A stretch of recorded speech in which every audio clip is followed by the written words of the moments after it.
Audrey Gibbs, how long have you been at the paper? Oh, going on 3 months now, so I'm fresh. Absolutely. So this is the world's best or worst dinner party, however you look at it. Lainey Wilson's nominated for 9 awards. We have Jill Little's nominated for 5. You have umpteen number of performances that will be live tonight on ABC at 7 p.m. Central, 8 p.m. Eastern. I think that's 5 p.m. Pacific. Oh, gosh. I'm really good with it. I got it. That's true. So we have every artist that you ever wanted to see on this carpet tonight. It's going to be a lot of fun. You have old, new, young, old, everybody. So first questions first. What are you looking forward to seeing tonight? What am I not looking forward to seeing tonight? That's not the answer. What do you want to see tonight? Everything. I'm definitely excited to see Post Malone do his countrified thing. Right. Post and Hardy and Morgan Wallen. I think they're going to be really electric up there, and I cannot wait to see what country classics they pull out. Oh, amazing. So wonderful. I think, where's One the Duo at?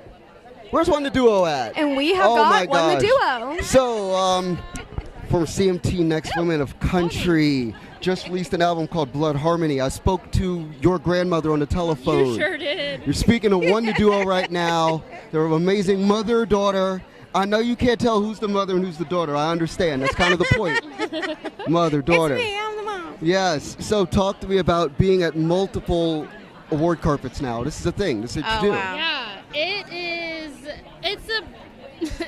I wish I could get used to the fact that my shoes are just going to be painful at some point. That part.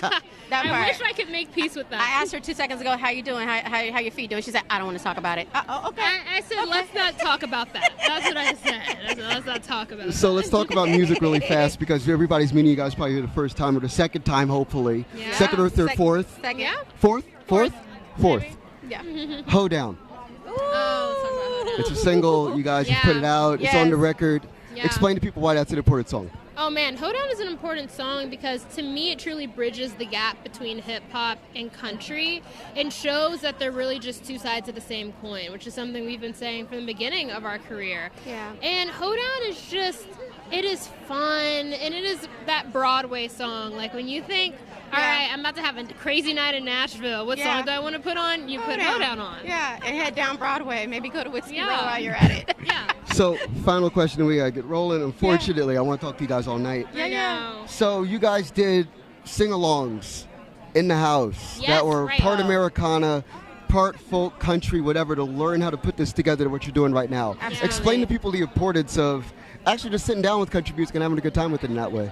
Well, I think it's a way that, when you're sharing music, especially music like country music, you're supposed to start from the ground up. You're supposed to, it should be music you hear on your porch. So you're sitting on your porch or in the living room listening to and jamming and have an instrument out. And a jam session is important. It's the fabric that starts the songwriting session, right? Absolutely. Like that's what you want to feel in a great country song is the freedom of the expression and the purity of the moment. And that's what happens in that house the house from her childhood from 2 years old to present day. I love That's it. what she's experienced. So that's what we brought into the music.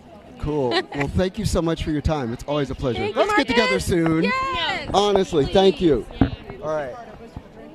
Appreciate you. All right. Alex Hall, come in here. All right. Good to see you. First, I also have a bring in Audrey Gibbs as well. She's one of our new Come on reporters. in here, Audrey. When Nice to see you. How are you? You look wonderful. So, You as well. so Thank you very much. a little birdie sent me a physical copy Yeah. of your album All right. in the mail. I might have been the little birdie. I know. So I interviewed Jillian Jacqueline at her Oh, house man, that's awesome. last year. So I was I already saw in. that actually. Right. Yes, Oh, it's I'm an glad. amazing piece. Yeah. Absolutely. So explain to people about the line between Americana and country. I feel like you know about it better than Man, most. well, I don't know about that. I walk it. You know. Yes. Well, that's why I said. I grew up on country music and I love country music, but I also believe that Americana is, its definition is rooted in country music and roots music in general. And so I tend to think that my music walks that line. And so, I dip my feet into both ends of the pool. Absolutely. Yeah. And what other genres are you drawing from, or do you feel like you're kind of staying in those two spaces? If I'm being honest, I don't think about it very much, really. I again, grew up on country music primarily, so I love country music, so I think it'll always be rooted there. But I also grew up on John Mayer and, Leonard Skinner and Elvis and Johnny Cash and all these other types of music. And so I just love music in general, and I pick up a guitar and write songs, and however it comes out is the way that it sounds. So that's the way it goes. So real quick question. I'm going to ask everybody on the carpet this tonight because I feel like music, like musical interaction and musical awareness is the wave of the future. Explain to people if they are opening up their streaming device of their choice. What are they listening to and why? What are they listening to? Yeah, by you and why? Oh, by me. Okay. Yeah, I was like, you. what am I listening to No, right now? I don't know. Oh man. Well, Side Effects of the Heart is my record that's out Yes, right now, so I'm of going to go course. as a whole that. But that's a good way to get you know, around as it. a whole, I like just that. go to the record.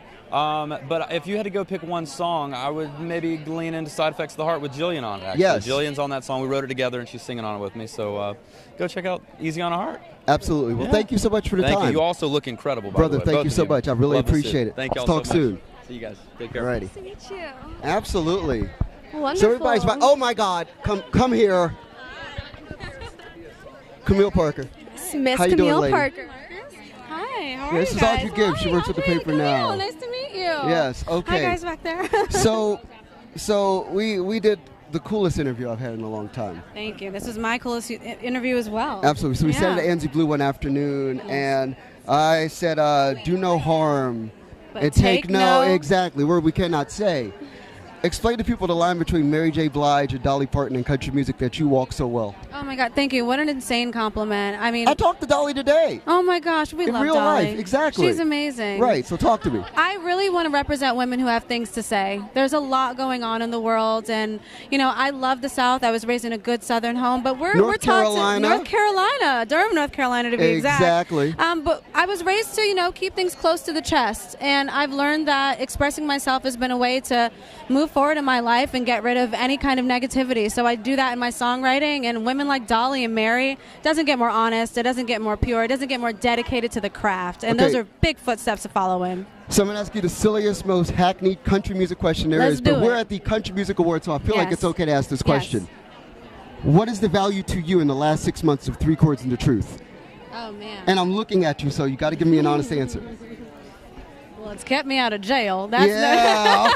So let's go. What does it mean to you and why? 3 chords in the truth. I think you can use as many or as few chords as possible, but you can never skip the truth. And the music reflects it. And there's so many things going on right now. We all need a little truth and a little love. And I hope I can do that in my music. Absolutely. Well, thank Yeah. you so much. It's Thank you always so a pleasure. much. Appreciate you. Wow. All right, Have a love. great night. All right. Have a great night. You look good. Thank you, lady. I'll see you later. Oh, you will. Okay. No doubt. Why don't you come back in here?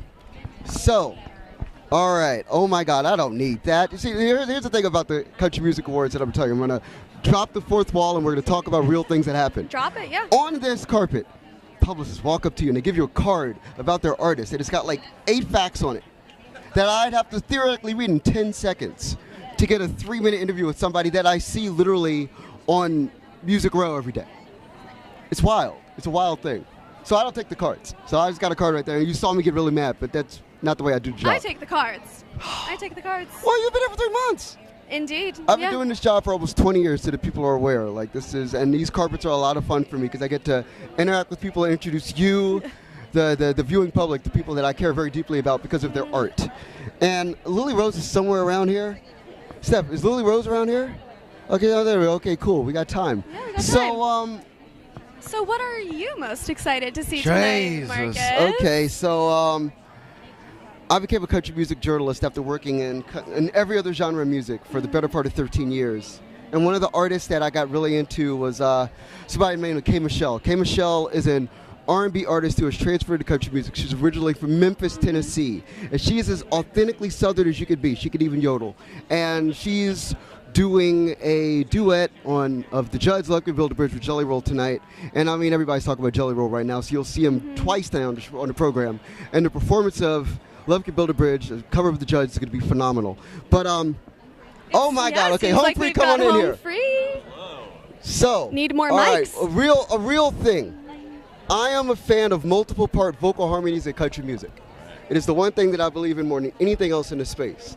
I also spent 2 hours with the Oak Ridge Boys at the Grand Ole Opry last year, and they made me an honorary Oak Ridge boy in real life. So, like, Dwayne Allen did it. And it was one of the coolest moments of my life. So I hear that you guys have an updated version of Elvira. So even before we talk, because these are people that they've never seen you before. So I have to sell you in like 35 seconds. Okay. If you could give me some Elvira, I would be totally grateful. Start us off over there. Elvira. Elvira. My heart's on fire for Elvira. Thank you. So, where are you guys from? What's the story? How did this all come together as a vocal harmony act? Because there's always a great story about like how you guys figure out how to put it all together. Yeah, I mean, we're from all over, and so he started the group 20 years ago with his brother and best friend. It was just a hobby for a few years, and then as it started to become more of a career, he started pulling guys in who were more serious about doing it. So we kind of all came in at different times, and it just worked. Exactly. So talk to me about the moment you have when young country music fans who are being exposed to the genre for the first time understand what you do and like the breadth of the genre that you guys cover. Because I'm already a fan, so just to let you know. So explain to me that. Well, that's actually one of the biggest joys for us is taking songs that meant a lot to us growing up and introducing it to a whole new generation of young fans, yeah. Does anybody else want to jump in? Because I don't want to talk the whole time. Hey, well, he's got that great speaking voice, so you know. But sincerely, and one of the best things about what we do is we do live shows. We do a lot of them. You should come sometime, and we get to see 3 generations of folks come to our shows. Like grandmothers, mothers, and daughters all come to our shows. The whole family comes out, and there's not a lot of people who can do that, who can bring a whole family together with the music. And it's new music, it's old music, but it's pure a cappella. I love it. I love it. So I hate to cut you guys short. We got this is crazy tonight. It's unbelievable. So give people the social medias, whatever, to follow you guys, to get in touch. When's the next show coming as well? We're about to kick off our Christmas tour. So right after Thanksgiving, we'll be on the road singing your Christmas favorites. Homefreemusic.com. You'll find everything you need to know there. Absolutely. Well, sincerely, guys, let's stay in touch. Thank you so much. Seriously, appreciate you. Thank you, man. Sincerely appreciate it. Thank you. Thank you so much. Right on, gents. Have a good one. You know, we're out here. Definitely. I was not lying. I'm a journalist, so I can't lie. I'm actually a Home Free fan. Because, again, and I'm not lying again, like, I'm an honorary Oak Ridge boy. It's a thing that I wear, like, as a show of pride. I walked into Studio A at the Grand Ole Opry where they taped Hee Haw for many years. And Dwayne and Richard and, you know, William Lee and the guys are sitting there and they're looking at me and they're like, you're wearing bell bottoms and how do you even understand what we do? And 2 hours later, we had a great conversation, and I did a whole feature for them that's in the Tennessean. Tennessean.com, 6 months for $1. You're going to hear it a lot. Please understand. Oh, my God, Lily Rose, come on in here. Rose. How you doing? What's up, y'all? Thank you. Have you met Audrey before? I don't think so. Hey, Audrey Lily, Gibbs, it's nice to meet you. Absolutely. This guy. Oh, this guy. Come on. So, Big Loud Records signed artist. You're doing stuff across the board right now. Explain to people about how you've experienced the breadth of country music in the last year of your life. Yeah, man, it's really cool being out with 2 just absolute groundbreakers sonically of Sam Hunt and Shania Twain. Mm-hmm. They really set the precedent for people like me that feel like we're a little bit of every genre, but mainly country, to put out music and be honest and true about it. So real quick, the Shania thing. Shania specifically took people out on the road. She told me this person to person, face to face. Yeah. That she feels like need a greater platform and greater reach into the space. Yep. Talk to me about the value of having an established veteran artist like that essentially take you under the wing for a couple nights. Yeah, you know, I always say, like, in my career, there are a lot of things that make me want more, you know, like being nominated for an award. All right, well, I want to win it the next time. And then there are things that when they happen, it's kind of like, if it all went away tomorrow, I'd be okay with it. And Shania Twain giving me that kind of recognition and that kind of opportunity, if it all went away tomorrow, I'd be able to sleep at night knowing I got to do that. So, final question. You're the only person probably on this carpet that's done TikTok virality, EDM success, authentic organic country music, but also could sit in a songwriting room somewhere near Belmont University and actually write songs. Talk to me about that spread of the genre. Dude, oh, Marcus, thank you. That's a really cool picture to paint for my it's a career. True picture. I know, and I mean the world when I say thank you. You're welcome. But you want to know what? I think the coolest thing of where we're at right now, heading into 2024, is that music is just turning into music. We're turning into a genreless community, which radio is still conquering and really important. But I just love creating the best song of the day. And for me, honest, true songs with wooden instruments is country music to me. What about steel? I know, right? Honestly, I need to put a little bit more pedal steel into my songs. I was going to say, we do the hip hop beats a little bit too, so it's a nice marriage. Absolutely. Well, friend, it's a pleasure as always. Always. It's so good to Honestly. see you, man. Thank you, friend. Give me a hug. Absolutely. Have a good rest of your night. Right on. man. Absolutely. Seriously. Thank you. It was nice to meet you. No Nice doubt. to meet you. So, who do we have here now? Okay, no problem. Hold up here. I think, Steph, what do we have going on? Oh my God! I do in a second, but I got to talk to this lady first. Come here. For the use, you always look so incredible. America, the world. This is my dear good friend Haley Aw, you're so sweet. Witters. You're going to be on stage tonight Yes. at the 57th Annual Country Music Awards. Yes. Talk I'm to me about nervous. what that means to you. I'm nervous. It's so exciting. I mean, this is my first time. I'm a first-time nominee. I'm a 15-year overnight success. But I've always dreamt of getting to be here and getting to do this. And we're here tonight, baby. I get to present. So I'm very excited. So, you had a song on country radio for like a year and a half. Yes.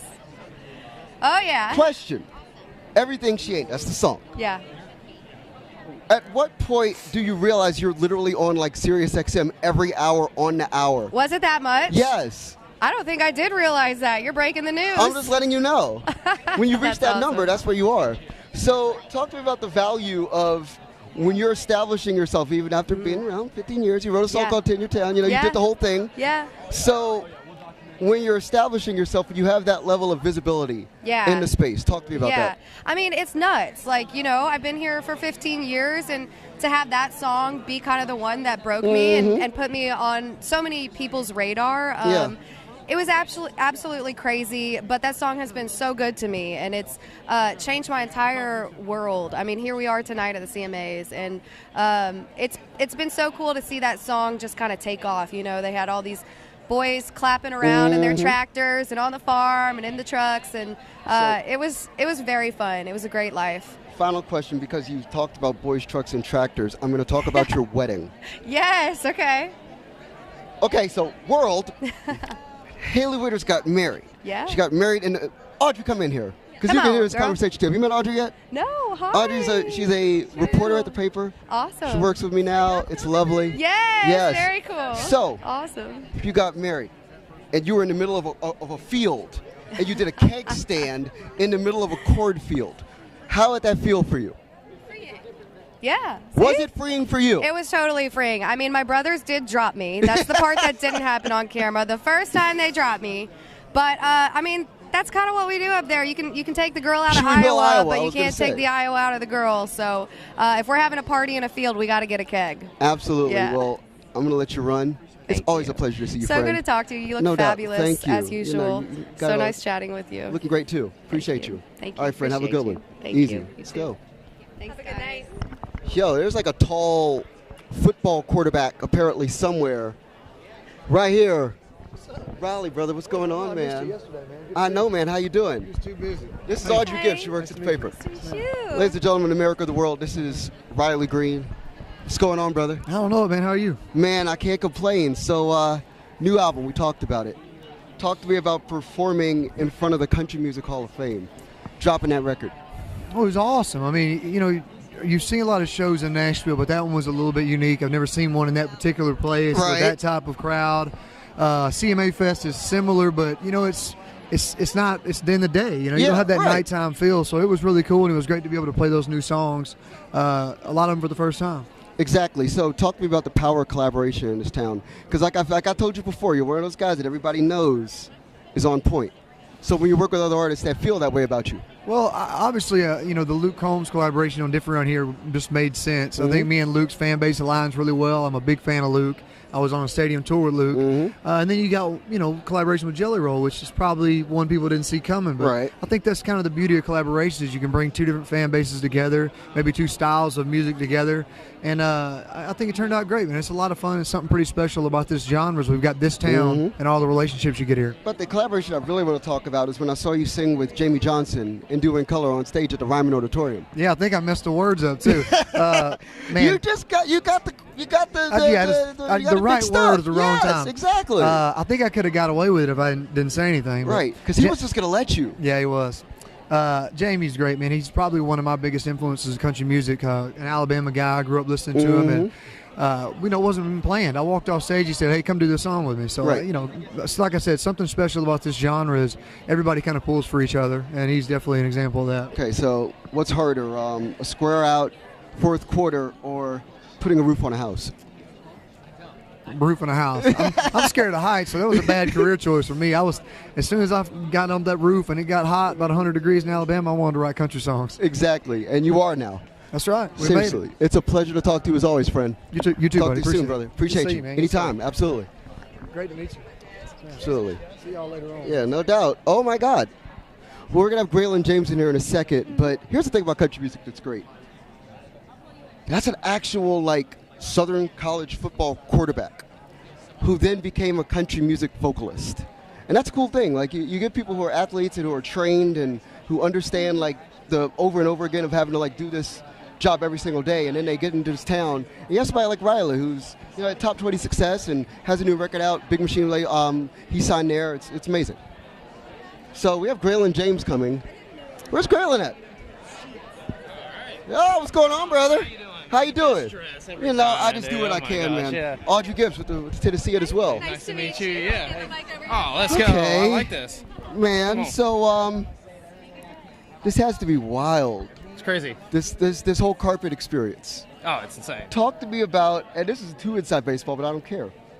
When you're trying to figure out what you want people to know about what you do and why, talk to me about that whole feeling. Okay, I got 90 seconds to give people the elevator pitch. Absolutely. Well, I'm here because of songwriting. I was a writer on Next Thing You Know. Exactly. And, which is amazing. But also, I started putting out my own music this year. Right. Congratulations. And, which has been awesome. But all the wires kind of crossed in the best way because Jordan took me out on tour this year while the song was hitting #1. So and has he played pickleball with you yet? He has, and he is dangerously good. I He know says he's not great, but he's 6'12", right? Oh my gosh, and and I'm 5'9" maybe in boots. So I mean, he's definitely got me beat on the vertical jump. But he's an athlete. He is an athlete. I thought I was an athlete until I started hanging out with him and his boys. So when it comes to Next Thing You Know, talk to me about when you get in with somebody like him, and he has a really direct style when it comes to sitting down in the room. Absolutely. And to be able to pull that out and explode that and turn that into a song that does big business on radio. Oh, absolutely. I mean, we actually had no idea that we were writing a song that was going to do what it's done. I mean, we wrote a song that we were kind of scared of because why were you scared? Well, songs like that, I mean, you never hear those kind of songs,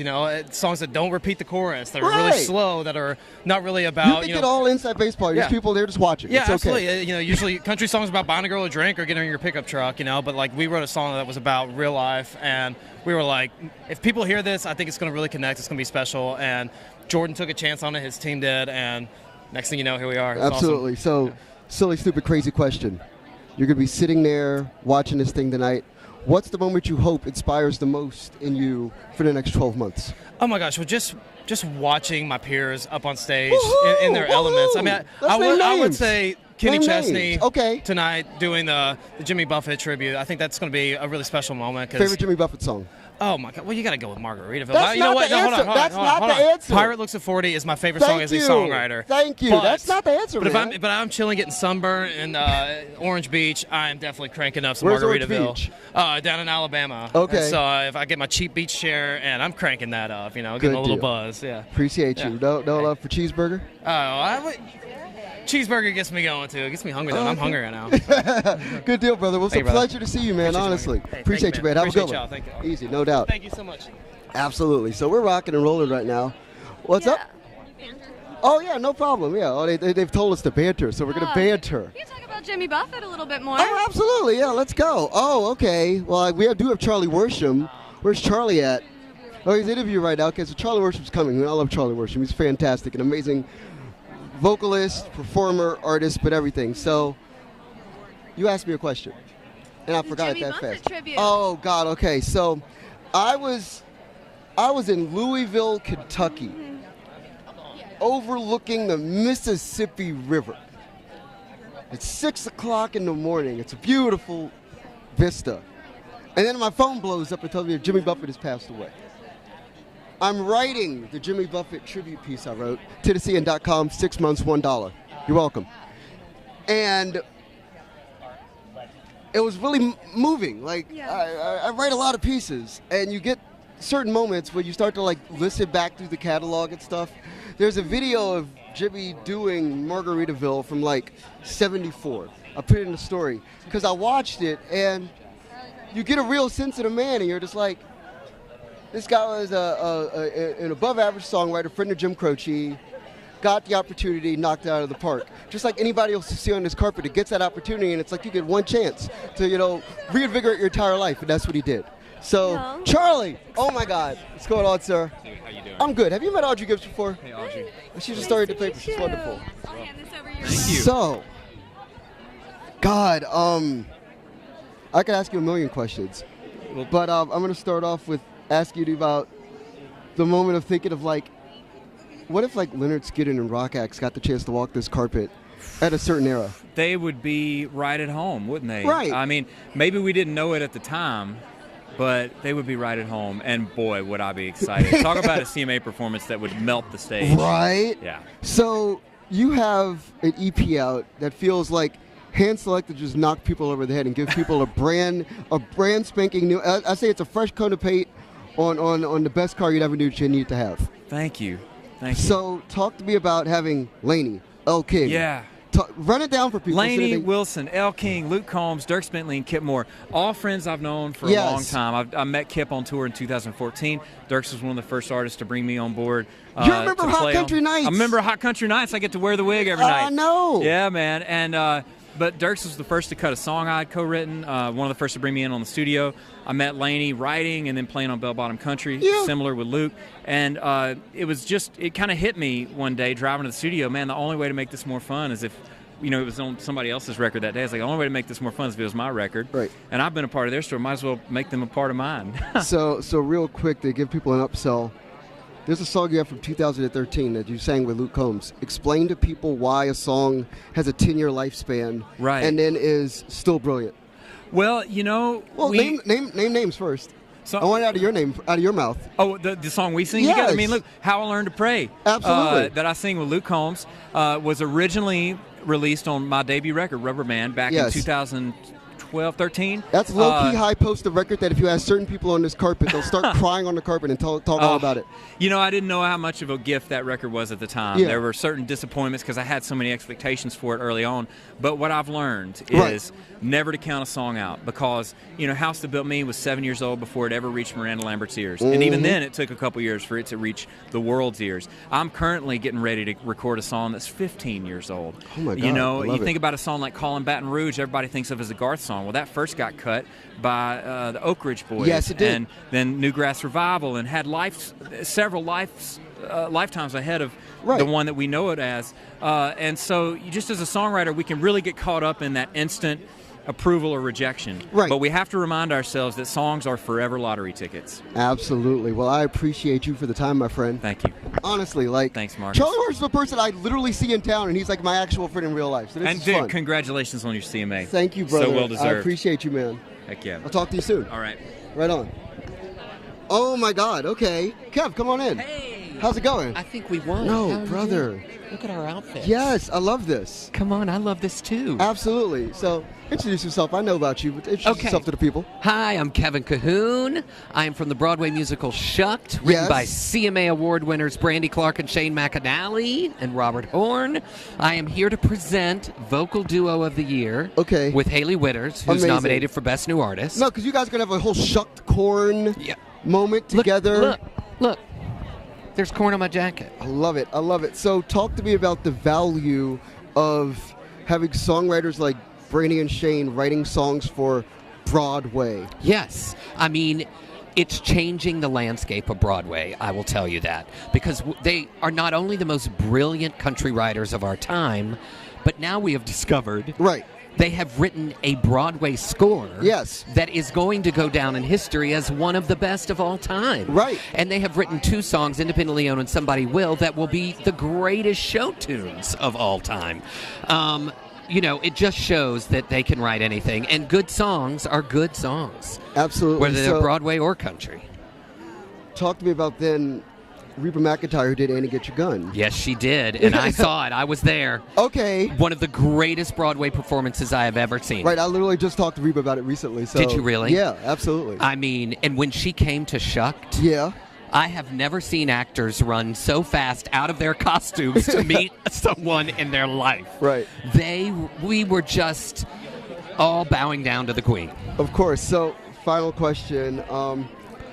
Who are you looking forward to seeing tonight?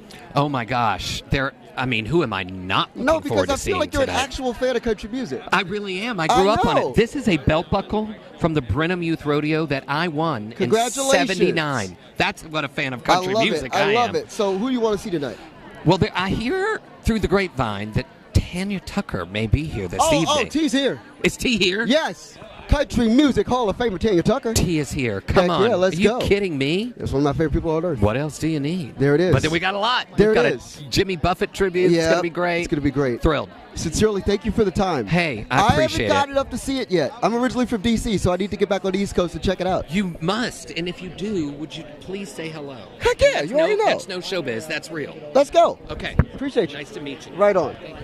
All right. It's coming good from Shock. This is the fun part about doing the carpet. It's like actual Broadway actors show up for country music. I love it. It's wonderful. There's crossover, you know? I love it. I love it. Oh my God. Looks okay. like we've got George Bird. George. Brother.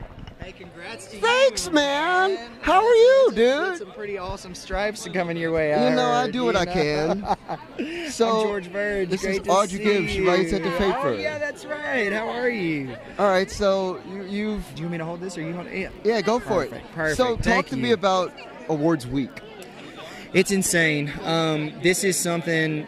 This is my first one, so Yes, it's I my know. first red carpet. It's something you dream about forever, and there's been a bunch of stars here that I've looked up to for a long time, and a bunch of folks that have been a big part of me getting here. Right, folks that have given me a hand up, taken me out on tour, rooted for me, and so to be here, kind of in the fray, brushing shoulders with everybody. I got my wife, my beautiful wife, on my arm, helping fabulous. celebrate with Congratulations, me. man. It's definitely a pinch me night for us tonight, and we're soaking it all in. Absolutely. So talk to me about doing business right now and making it happen for yourself on radio and across the board. It's crazy. So we're on the heels of our first top 10 hit right Yes, now. sir. Hopefully on its way to number one, God willing. And it's just been a life changer for me. You know, this is all new every single night, going out and seeing people sing the words back to my song, seeing crowds get bigger and bigger, seeing the tours get bigger and bigger. And then the other thing is just going to new cities and hearing your song on the radio. Let me tell you, it does not get old. It's the coolest thing in the world. I'm going to ask you something that, so you understand to do my job for real. Talk to me about the difference of when you see the concession stand at the back of the building, and then you don't see a concession stand at all. It's pretty cool, you know. You It's know what just I'm talking I know about, right? exactly what you're talking about when it's filled in, when it's you can't see anything, Yeah. and that's the best feeling in the world. And you know, we cut our teeth 10 years in a van and trailer playing for nobody, and we got kind of used to that mentality of just going out and putting on a show no matter who was there. And now to have crowds that are real and substantial, and we can't see the concession stand anymore, and they're giving it back to us. Life is good, Marcus. Heck yeah. So I've been asking everybody to do this. If you could give people the quick elevator pitch of if they go on their favorite streaming platform, what are they playing and why? Yeah, so my name's George Burge. I got a single out called Mind on You that's changing my life. It's a little dark, it's a little smoky with a touch of Texas in it. You might like it if you turn it up. Okay, cool. Well, thank you so much for your time, brother. Yeah, thank you, buddy. Let's get some more time at some point, man. Yeah, you're awesome, man. Appreciate you, pal. Hey, congratulations. Thank dude. you, That's sir. big stripes, brother. Much appreciated. Yeah, thank you. So great to see you. Absolutely. So, Texas is a whole thing in modern mainstream country right now. It is indeed. It's a whole thing. So, like, Miranda Lambert just worked with John Randall to start Big Loud Texas. I've spent more time with Cody Johnson in the past week than I've spent in my entire life. And let me tell you, the Leather's current record is phenomenal. Up to down, it's an instant player. 1 through 12, it's a great record. So talk to me about your thoughts on Texas, for crying out loud. Like, do you have any knowledge of Texas? I do. My family is from North Carolina and Texas, so Okay. I spent time in Dallas. All right. Yes, Fort Worth, Waco, or actually Dallas? Dallas, like Dallas area. Dallas. Yeah. Okay, good deal. Deep Ellum? Deep Ellum, do you know? Are you hip? I'm not that hip. Well, when ACM's time has come, we got to get you there. But my parents did meet and get, they met in Texas. They got Fab. married, I love it. Cool. So, yeah, definitely. So, thoughts on this carpet so far and like the whole deal? Yeah, it's definitely a fun frenzy. It's Yes. fun to see everybody's outfits. People look wonderful. How are you feeling? I feel great. I can't complain. Like, I'm wearing a lilac suit. Life's good. Life life is good. You're seeing lots of bright colors like neon, green and pinks and yellows, and then you've got kind of a faded purple going. You know, we're trying to make it happen. So hold on one second. Let's see what's going on here. Steph, we got somebody? Yeah, let's go. Absolutely. Brian. Brian. It's good to see you, Marcus. Oh my gosh, hi Audrey. Hi. How are See, you? Brian's such a professional that we literally just met 30 minutes ago and we're already hugging like this. We're already besties. I love this. Listen, that's so, the community. You're the anti-hero. Some might say that. Yes. Some might say it's a job that a million Swifties would kill for. Exactly. I'm the new Taylor Swift Of course reporter, you and are. I still can't believe that. It's been such a wild, amazing ride. So, explain to me your connection to understanding Taylor's value to this room. So I grew up a country fan. I grew up in Elko, Nevada, and my introduction to Taylor was Tim McGraw. All right. So when I graduated high school, don't do the math, she released that as a single. I did, but I didn't. And then my favorite performance early on that I thought was iconic was when she did the 2008 performance of Should've Said No. Mhm. And she goes under the cascading water. Right.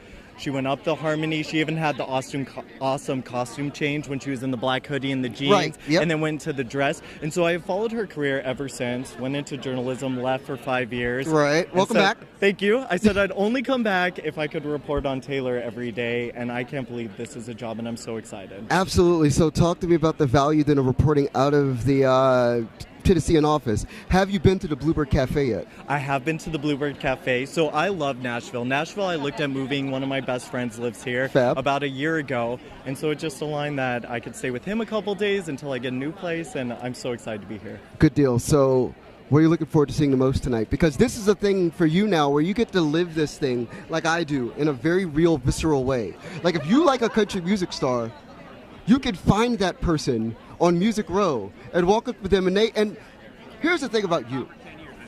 Everybody was waiting for you. Now you're here. And everybody wants to see you. So if you like Elena Springsteen, you could walk up and find her on Music Row. You can go to the well, have a cup of coffee. I would love that. Talk to me about the value of that and being able to know that you can share community as a Taylor Swift fan with people who make amazing music and are changing generational, careers. I think that's one thing that's always drawn me to Taylor and the community is that when you go to a concert, everyone has friendship bracelets. Everybody knows each other. They have a point of relation. They like her because she's real and they can relate to her. It's almost like the best friend that you have never met.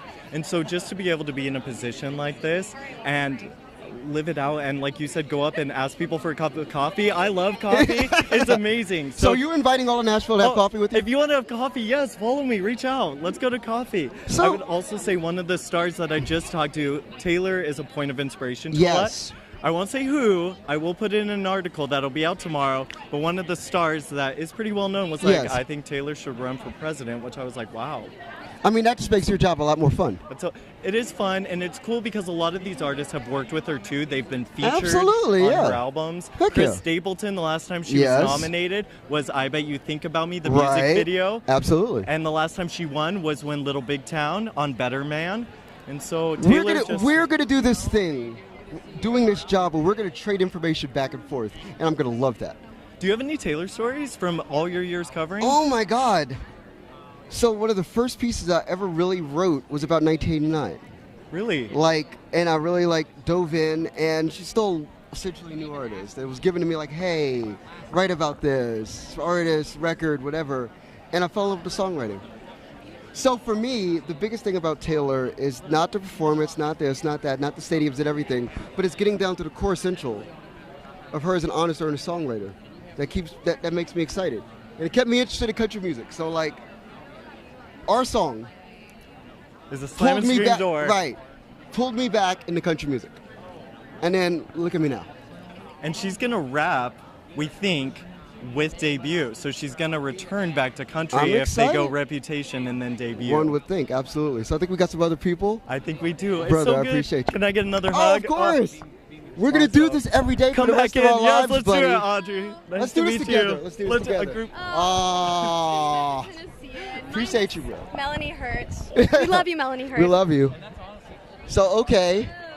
Are we ready? Oh, God, Chris Lane, come on in here, man. We've got Chris Lane. How you doing, brother?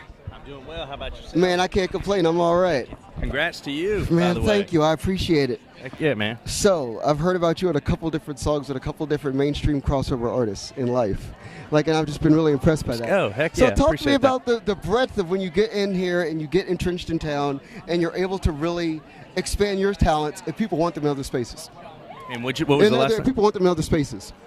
Like they want to work with you across across the board. Yeah, talk to me. Yeah, I mean, for me specifically, Griffin, who I was a huge fan of, reached out, wanted to do a little country collab, man, and asked me if I'd finish writing this song called Hold You Tonight, and it was a big song for me. I still play it in the set to this day. Him and I became great friends through that. Absolutely. And now it's got me a ton of country collabs as well, which has been great. Absolutely. So talk to me about being in country right now as a genre, as a space. It's bigger than ever before. So if you're a traditionalist, if you're modern, progressive, you have unlimited visibility, unlimited capability.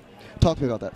Yeah, I think the country format is in a beautiful space right now because you have guys like Chris Stapleton doing what he's doing and massive artists. You have guys like Tim McGraw and Kenny Chesney who have been obviously incredibly successful with what they're doing, and then Morgan Wallen who's been able to cross over, and I feel like he's really been able to bring over a ton of fans that we haven't really had before. So the country format's in a great place. Absolutely. So real quick, if you could give the people an upsell and a song that they need to stream currently on their favorite platform. Yeah, so a song I would love for people to stream is a brand new song I just put out a couple weeks ago. It's called Mistake. It's a new way to write a love song. Okay, so I was sent it, and I listen to way too much music. Way too much. And I'm a big lyric nerd. So I'm listening to this, and I get to the hook, and I'm like, yeah. All right. Yeah. That's a little bit left of center. Oh, yeah. So explain that to me. Explain to me getting to that point in the songwriting process. Yeah, so honestly, the day that I went in to write this song, I had no idea what I was going to write about, but I told my wife, I said, hey, what's the first thing that pops in your mind right now as I was running out the door? She's like, I don't know how to do what you do. I've got nothing for you, but if you run out of ideas, you can always write a song about me. And we both just laughed, and I ran out the door. Yeah. I came home that day after writing. And I said, well, I took your advice. I wrote a song for you. She said, what's it called? I said, Mistake. She's like, how is that a song about me?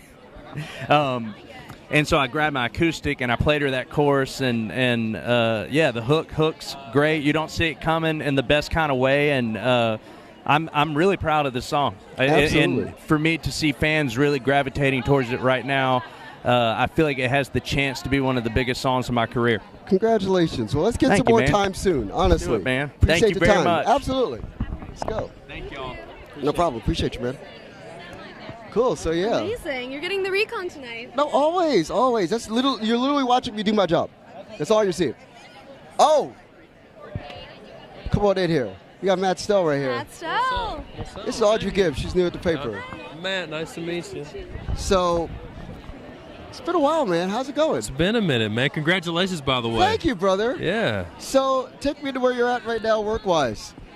Man, we had a great year. We toured all year. I got most of a record done. I got a single that is just about to drop here to radio, and I guess the 11th of December. Right. So I'm in a good spot right now, man. Absolutely. So, between basketball and medicine and writing songs and country music, explain to me what's the hardest thing and why. Well, I'm sure the hardest thing is medicine because I did not do that, and I would have failed out had I done it. But the thing about basketball is you have to be in real good shape, and playing music, man, you don't have to be in as good a shape, you know. Right. So it's strenuous on the mind, but not so much on the body. Exactly. So explain to people why getting engaged with your music is something that they need to do. Man, I try to write about stuff that I know that I've either lived or I've seen live next to me, and I feel like that I can tell the truth about. And that's the most important thing, you know, to me in making music. The music that I love to listen to and the music that I try to make. So what you're getting from me, and especially now, I've kind of been I'm in a place now to where I have a team behind me that believes in what I want to do, that encourages that and sees my point of view being different maybe as an asset and not something that needs to be worked around. So. Wait, final question. Honesty. You're one of the most honest people I know. I try to be. No, honestly, like we sat together. We sat together at happy hour. It's a thing that you do sometimes to tell. And we had a real honest conversation, and I really appreciated that. So explain to people the value of honesty in country music. I think that's what makes country music special. I mean, country music can sound like a lot of different stuff, but at the end of the day, I think it's the most important part of it is, do you believe it? And you got a lot of people that the best country music you believe, because the people that are singing, like I said, they know something about it. It's true to them in some way, and I think that's important. Maybe the most important thing. Absolutely, brother. It's a pleasure as always. Good to see you, dude. Seriously, let's get up soon. Absolutely. Appreciate you, man. Thank you. I love Matt. Honestly, he's one of my favorite guys to talk to. Like, you never know with this job. Like, you think it's going to be like, I met George Strait one day, and it was cool, and that is cool. But you meet somebody like Matt, who's been at it and works hard, and again, an unflinchingly honest person, somebody you need to listen to if you haven't listened to him before. Yeah, and that's pretty typical in country. You know, people sing it like it is. Right. Yeah. So, explain to people about the Breaking Glass event. Because you got to be on the carpet for that. You got to see a whole thing that's coming with some amazing people. Mm-hmm. We've announced so far. We can't talk about the stuff that we didn't announce, but you saw Patti LaBelle and Tanya Tucker work together live. Talked about that. Yes, so CMT had this wonderful event celebrating women in country music and women in all genres of music, but it was largely focused in country, and they had amazing guest performances honoring Patti LaBelle and Tanya Tucker. And it was Did Patti kick off her shoes? Oh gosh, I guess they'll have to watch it to figure out. Because Patti, she kicks off her shoes, she gets mad, it's a whole thing. There was definitely a lot of emotion coming from Patti and Tanya. Like, there was some hip shaking, some shimmying, and they were both so touched emotionally by the people who were honoring them and the performances that night. Okay, so we got the most amazing native couple in country music. They're skinny here too. Bring your husband. Please introduce yourself to the world. Yacht and hello. I am a Seki Butler Fran Sashri, and this is my husband Dennis Sashri, and I'm from the Navajo Nation, and he's from Houston, Texas. Gang. So, CMT Equal Access, correct? Correct. Yes. So, this is one of my dear friends, and you want to be an artist manager. You want to work towards change. You want to work towards business. You own a makeup line. You do everything. Explain to people why country music matters so much to you and why you're in this town right now. Take the mic. Okay, say less. Alrighty. The work we're doing now is really being the foundation for our future generations to come. Our future country artist managers, our future business music execs, our future country artists, producers, musicians. And it's more important now than ever that you have, a Native Black sister in the business rooms making that change and making a safe space for us to thrive for the culture. So you just gotta talk, man. Yes, sir. Yes, sir. Same. This is your wife, man. Right. Same. Seconding on what she said, man. Hey, she's out here and she's really doing her thing. She's bringing the culture to country music and just really bringing the authentic to it. I rodeo professionally, calf rope, so she knows everything about the industry that we're trying to get into. So this is an authentic person to do this country music ideal. Absolutely. So I want you to introduce your homie. Oh my goodness, this is the one, the only Denisha. She's also a part of our Equal Access program. She's one of the 3 artists, a part of the program, and she's an amazing Americana artist. So, my darling, I'm gonna give you the mic. Pass the mic. Okay, well, thanks so much. So Hi, how's it going? You gotta talk about hitting the road. You gotta talk about grinding. You gotta talk about the actual notion of being in small stages, big stages, expanding your art. Talk to me about it. Wow, great to see you, by the way, and congratulations on the award. I'm excited for you. Yeah, talk about you. Yeah, for sure. No, I mean, listen, I'm saying hi, Let's go. But no, I'm really excited to be a part of the Black Opry community. I'm excited to be a part of the Equal Access cohort this year. But what really inspires me is telling stories and human stories that transcend where we're all coming from, and it brings us together. And I'm excited about telling stories that feel true and real to me. And I think that communicates to people in small rooms and large rooms alike. Absolutely. So, really quick, talk to me about the value of this being the next generation insofar as artists of color in country music? Because there's so many of us here, and we're all doing things and being active and entrenched in the community here in more than a one-off sort of way, but in a way where you can actually foster change. Talk about that. You too. Oh, I just think there's so much diversity represented in the planet and in our everyday lives, and I think it's important for us to hear from all types of voices that represent who we are as human beings. And I'm very excited that people of color are coming to the forefront and being a more visible part of country music, because we're getting to tell our stories and it's resonating with the audience. Absolutely. So I'm going to say something to you real fast in real life. There's a black, red, brown space in country music. That's the realest thing that we don't talk about nearly enough. And it's been around for like legitimately 75 years. Correct. And it's on you now. So explain to people why that's important and why. Ooh, the pressure is heavy, but I was built for this. Yes. And being able to represent not just my native nation, the Diné Nation from Navajo Reservation, the Southwest, West Coast period, but also all Native nations, all 500 tribes, and being on this red carpet and knowing that every step that I step, my ancestors with me. I'm a proud Native Black woman, so I have two sets of ancestors with us today, and being able to celebrate K. Michelle, Warren Treaty, Chapel Hart, Denisha, Camille Parker, Marcus yourself, paving the way and controlling the narrative for our people.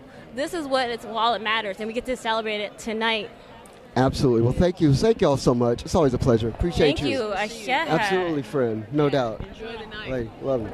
Love you too. Dennis, always a pleasure, my friend. Congratulations. Appreciate you, man. Yes, sir. Easy. So, Frank Ray is on his way in. Frank Ray, get in here, man. Frank Ray, okay. So, I'm gonna say this about Frank Ray. Frank Ray last year had a song that was top 20 on country radio. That's right. Now you have the hottest song in country music. Oh, man. Tell me. You met Jesus at the taco truck. That's it, man. That's spiritual, right? There's So a let's real talk about human, it. Yeah, there's a human connection that song has had with people, man. It's good because we're in the business of telling stories, you know what I mean? And that's a story from the Latin culture, that perspective, and how it affects people's lives. And, it tackles on a very taboo subject like illegal immigration that can be very divisive. But this song was crafted in such a way where it brings a lot of heart to that and it humanizes that topic. Absolutely. So I always talk about this, and you have USA Today here as well. So we're talking about I-10. Okay. That entire stretch. That's right. And for me, I feel like a lot of your career is built down there in that run. Yeah, I mean, it's and my whole life. There are real people who listen to real music. That's right. Along that run. That's So right. talk to me about how it's influenced your career right now. I mean, it's obviously it stretches, it stretches across so many states, and so LA to Tallahassee, right? Yeah, man. And so it's just one of those things where if you're fortunate enough to kind of grow up around that area, you get people from different walks of life, right? But we all share that same road, and it kind of just, in a weird way, it's kind of metaphorical for the way we live life. You know what I mean? Might be from different areas, but we're all traveling down the same road together on this big blue rock, man. Absolutely. Well, I'm going to let you run, man. It's a pleasure big love, as Marcus. always. Thank you so much, my friend. Brother, no doubt. Thank you. Please check the story on this guy and Shy Carter, who wrote the song with him, at tennessean.com. 6 months, $1. I'm going to do it again. Oh, my God. Who we got here? Brother, how are you? I'm good. How are you? Hi. This is Audrey Gibbs. Good to see you, Audrey. Nice to meet you. Ladies and gentlemen, world, this is Ian Munsick.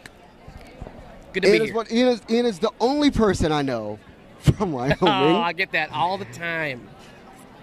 But you've also got songs now of your own, and you've written with Cody Johnson, too. Yes, sir. And you've got hits across the board. Oh, man. So talk to me about putting in the work and getting to that point now. Man, I've always just been a writer, man. I love to write music, but I think the best part about being an artist is that you get to write music, you get to be in the studio and record music, and then you get to be on stage. And it's the only job in country music that you get to do all three of those things. So, man, I'm just grateful to do what I do and do what I love. Okay, so I'm going to ask you a question. I haven't asked you before, but we need to talk about it because you're being introduced to people. You come from the musical family. Like one of the ones that when people talk about musical families in country music, they're talking about your family. So explain to people what that means. So my dad is a fiddle player, but he also plays anything that you can put in his hands. He's very, very good. And then my 2 older brothers also play music and write music. And growing up on a cattle ranch in Wyoming, it was music and ranching. So that's really what I've tried to bring to the country music world is the Western way of life through my music. So talk to me about the value of the West having a moment right now, because we've talked about Yellowstone. And I am tired of talking about Yellowstone. Tired. Taylor, if you're out there, you're amazing. You're doing phenomenal work, but it's bigger than that. Got a guy like this, bigger than that. So explain to me that expanse of land from Cody down here. Yeah. You're up there. Bakersfield's over here. Yep. Talk to me. Man, the Rocky Mountain West is a very, very spiritual place. Not even in terms of the people, but in terms of the land. Man, you go out there and it is immediately you are humbled and you are inspired. So that's, I think, what makes Western music different than country music is the appreciation. Say it again, man. Western music and country music, aka country and Western, is not the same as just country music. The West is the land, and respecting your neighbor and respecting the land. Absolutely. Well, brother, it's always a pleasure to talk Marcus, to you. you the man, brother. I sincerely appreciate it. Thank you, man. Talk to you soon. That's nice, too, man. Thank That's you, nice, man. as always. Appreciate it. Yeah, no doubt. Looks like Oh my God, we've my got favorite, Miss Janae Fleener. my favorite musician in country music, as I live and breathe. Janae Fleener, how you doing, friend? I'm really good. Good to see you. It's great to see you You're too. looking great, as Hold on, always. we have to stand here. Yeah, Do the thing, I yeah. love it. I love it. More is more, is what I say, right? So, you have this super group called the Woodbox Heroes that I saw at the Grand Ole Opry, and it was so cool because, I'm a liner note reader, voracious. Yeah. And I walk in the room, and Barry's sitting right there. Oh, yeah. And I'm like, you're on 90% of the liner notes I know from 90s, 2000s country music. So talk to me about working with artists that you probably look up to, and also they look up to you in a way, and you're able to create music together. Well, it's so funny. We're standing here, and Cody Johnson is about to come by, and I'm like, oh, Cody, and I play on his records, but I overdub. I don't know actually that I've ever been in a live session where he's been there. Yeah. And so I'm such a fan of so many of these artists. Dustin Lynch just came by, love his music. Right. So it's really fun, and I think of a childhood me that has to. 16-year-old me is pinching herself because I just dreamed of this for so long. So the second half of the introduction with you, Audrey, get here. Come here. This is Audrey Gibbs. She works at the paper. Good to see you. So you know who you're meeting, right? Oh, no. This is literally the fiddle on 99% of country radio. And we've actually met before. Yes, we met years ago at Assembly Food Hall. And we had the best conversation, and I was writing for American Songwriter then. This was long ago, and you explained all of the fiddle you've played for all of the amazing stars. Wow. So talk to me about that, because how do you keep the sessions straight? How do you keep the work straight? And how do you keep it so fresh? It's challenging. I'm not going to lie. It's challenging. But thank God for iPhones, I guess. There's even for our band, I call it our underwear drawer because we can see each other's calendars. Somebody says, can we book this day? I'm like, let me check the underwear drawer. I love it. So it is a challenge. That is probably one of the most challenging things, keeping all the sessions. And now I signed a deal with Warner Chappell. Congratulations. Thank you. So I'm digging back into my songwriting self. And but golly, it's all these things that make up me that are finally all coming together, especially in Woodbox Heroes. It's beautiful. Thank you for being there and doing that article. Always. Because not a lot of people know about us yet. We're ready, man. We're playing Opry Friday, and we're just so ready. Heck yeah. Well, friend, it's a pleasure to see you as always. Thank you. You too. Have Look a good great. one. Thank Talk to you. All right, friend. Yeah. Absolutely. So good to see you again. Enjoy the evening. Absolutely. Appreciate you. Yeah. Oh, my God. An actual legend of music. Hi, friend. How are you doing? I just tried. You look great yourself. You look amazing. Colby Calais, ladies and gentlemen. Hi. Yeah, so. Okay. All right. I'm like a big old music nerd. I am doing this job. We've talked about this before. We talked. So, I discovered you, like a lot of people did out there, on MySpace forever ago. But the best part about and bubbly and all of that, we could talk about that, but I want to talk about the current release because I feel like it represents you at a space where 3 chords and a truth and honesty because of country music means something completely different to you now. So talk to me about that. I wrote this new album about a breakup and then also learning to be on my own for the first time in so long. And so, you know, it's a breakup album, but in a really loving way and hopeful for the future and really respectful of the past. And yeah, it's a country album. It has all my favorite country elements and instruments, and my producer Jamie Kenny did such an incredible job for this record, and my whole team. I've just been so happy glad with it. Yeah. Honestly, so explain to me, because you're probably the one person who can get this better than most people, the value of country in the pop space. Because that's the big thing everybody's talking about right now.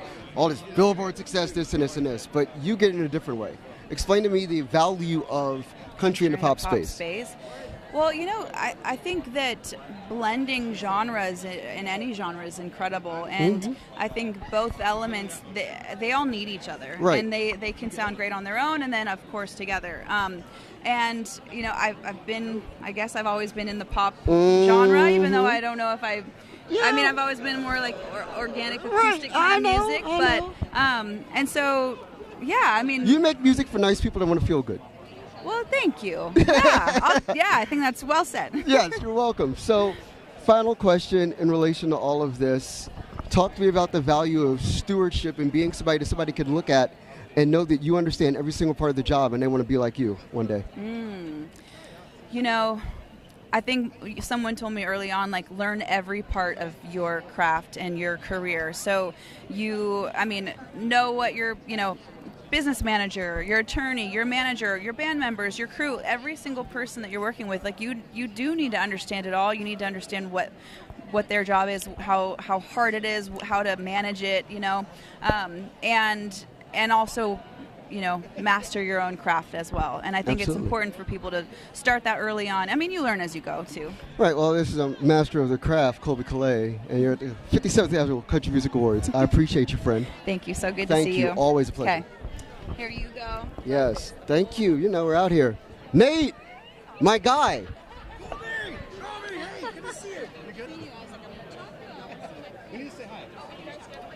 Yeah, let's go. Come here, brother. What's up, bro? How you doing, man? You're the best dressed of anybody here. Okay, have you met Audrey Gibbs before? I don't know if we actually have. I'm Nate. This is Nate Smith. Sorry about that. I didn't mean to. No, you're fine. That's the whole point. This is the whole big mess. It is a big hot mess out here, but it's cool. I feel like also the vibes today are pretty like there's a zen. There's a zen in the air. I feel good Everyone's about happy, that, man. Right? I think it's because everybody knows that they're going to hear you sing at some point in the next 6 months of their life. People feel a way about your voice. It's a real thing. They give a calming presence. It's a big voice. It does all the things. Bro. Talk about being a faith leader and what that means into that.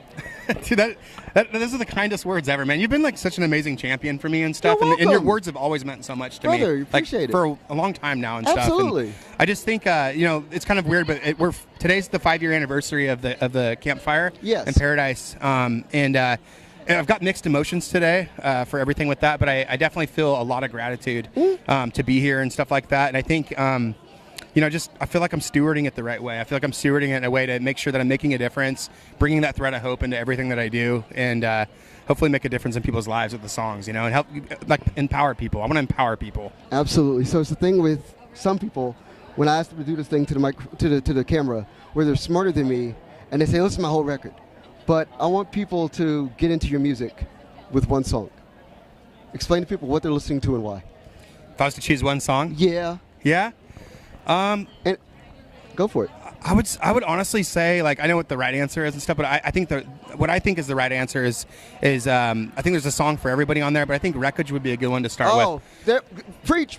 I think Wreckage would be the right song because I have this belief that true love could be that moment when you look at somebody and see all the faults that they have in their lives and go, man, I see you. You're perfect to me, in every single way. Your faults, you're good, you're bad, and accepting somebody for exactly who they are to me is like what love is supposed to be, at least. I'm working towards that, in my life and stuff. But I think that song really captures my heart and the way I feel about people, you know. I appreciate that answer, honestly. It's one of my favorite songs of the last 6 months. Dude, thank you so much, man. Sincerely. I love doing it playing it out. I had this one lady in the audience on one of the Thomas Rhett dates, and she was like bawling her eyes out, and I'm like looking at her, and I got down, and we just like had this moment, and it was like, baby, you're my hero. Like, and it was this thing. It was really, really touching, man. Absolutely. Nate, we got to get up again some point soon. Dude, anytime, Appreciate bro. you, man. Anytime. Honestly. You got my number. You got my number. I got you, man. Let's Yeah. go up. Come on now. Appreciate Let's do you, it. man. Let's do it. Absolutely. Thank you, y'all. Sincerely. Hey, I love you, man. Thanks for Always, brother. You already know. Love you, bro. Pleasure. Hey, nice to meet you. Nice to meet you as well. See you guys later. Okay, here we go. Up next, we Pull have them in, Ben yeah. Williams and Bella Hudson. Yeah, right here.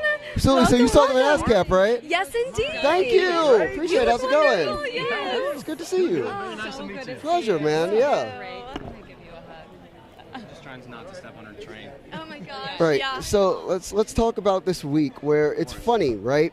Yeah. We're awarding singers, whatever. Yeah. But the songwriters are the real heroes of awards week. Oh my gosh, you're gonna make me blush. No, it's real.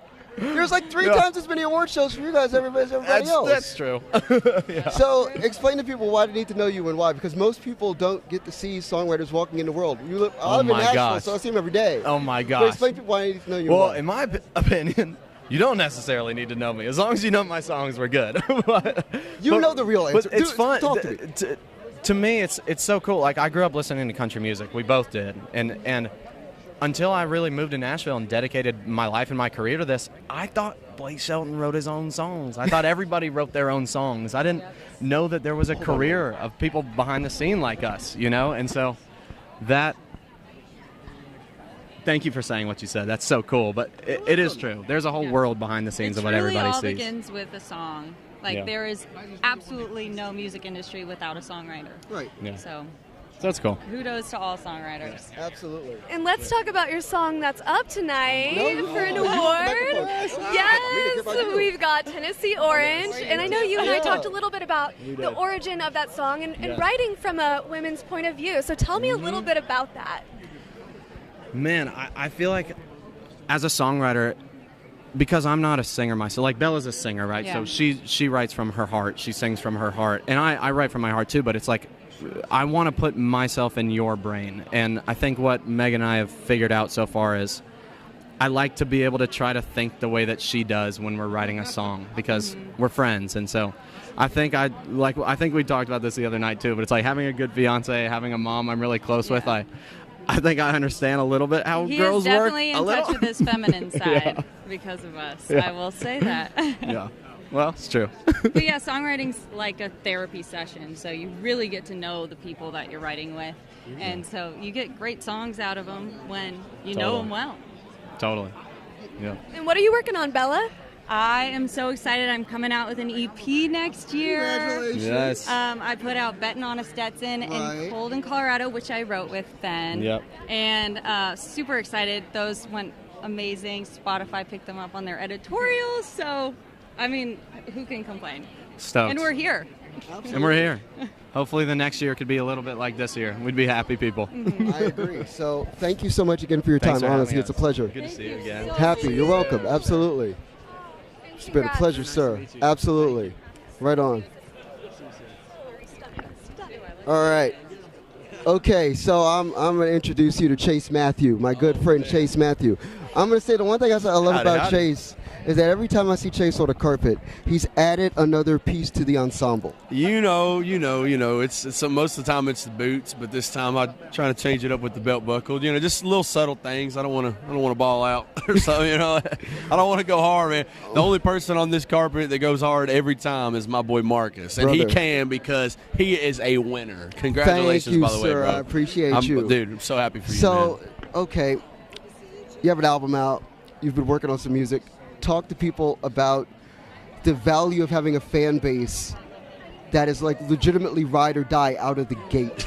Yeah. Well, I mean, I come from the independent background. Right. And, you know, I've been trying to, plant those seeds for a long time, but I got awesome fans. Without them, I wouldn't be able to do this. And honestly, every time I see people, I'll never turn down a picture. I'll never say no. And that's what's awesome. As soon as we got out of the car, man, I ran over there and hugged everybody, and well, I didn't get to hug everybody, but I'm going to. But I at least got everybody on video to document the moment with them, and doing the best I can every day at that, trying to get better at also taking people's stories, hearing people's stuff. Man, without the fans, we wouldn't be here. Absolutely. So talk to me about religion, because you come from a long line of preachers. Yeah. And it's one of the coolest things about you. Like, honestly, Audrey, this is like the craziest story he's going to tell. Yeah. Explain the length of the line of preachers you come from. I just come from a really long line of pastors and ministers, and I was Explain raised. it. No, like, yeah, really like talk about it. My Give me some space, my brother. grandfather.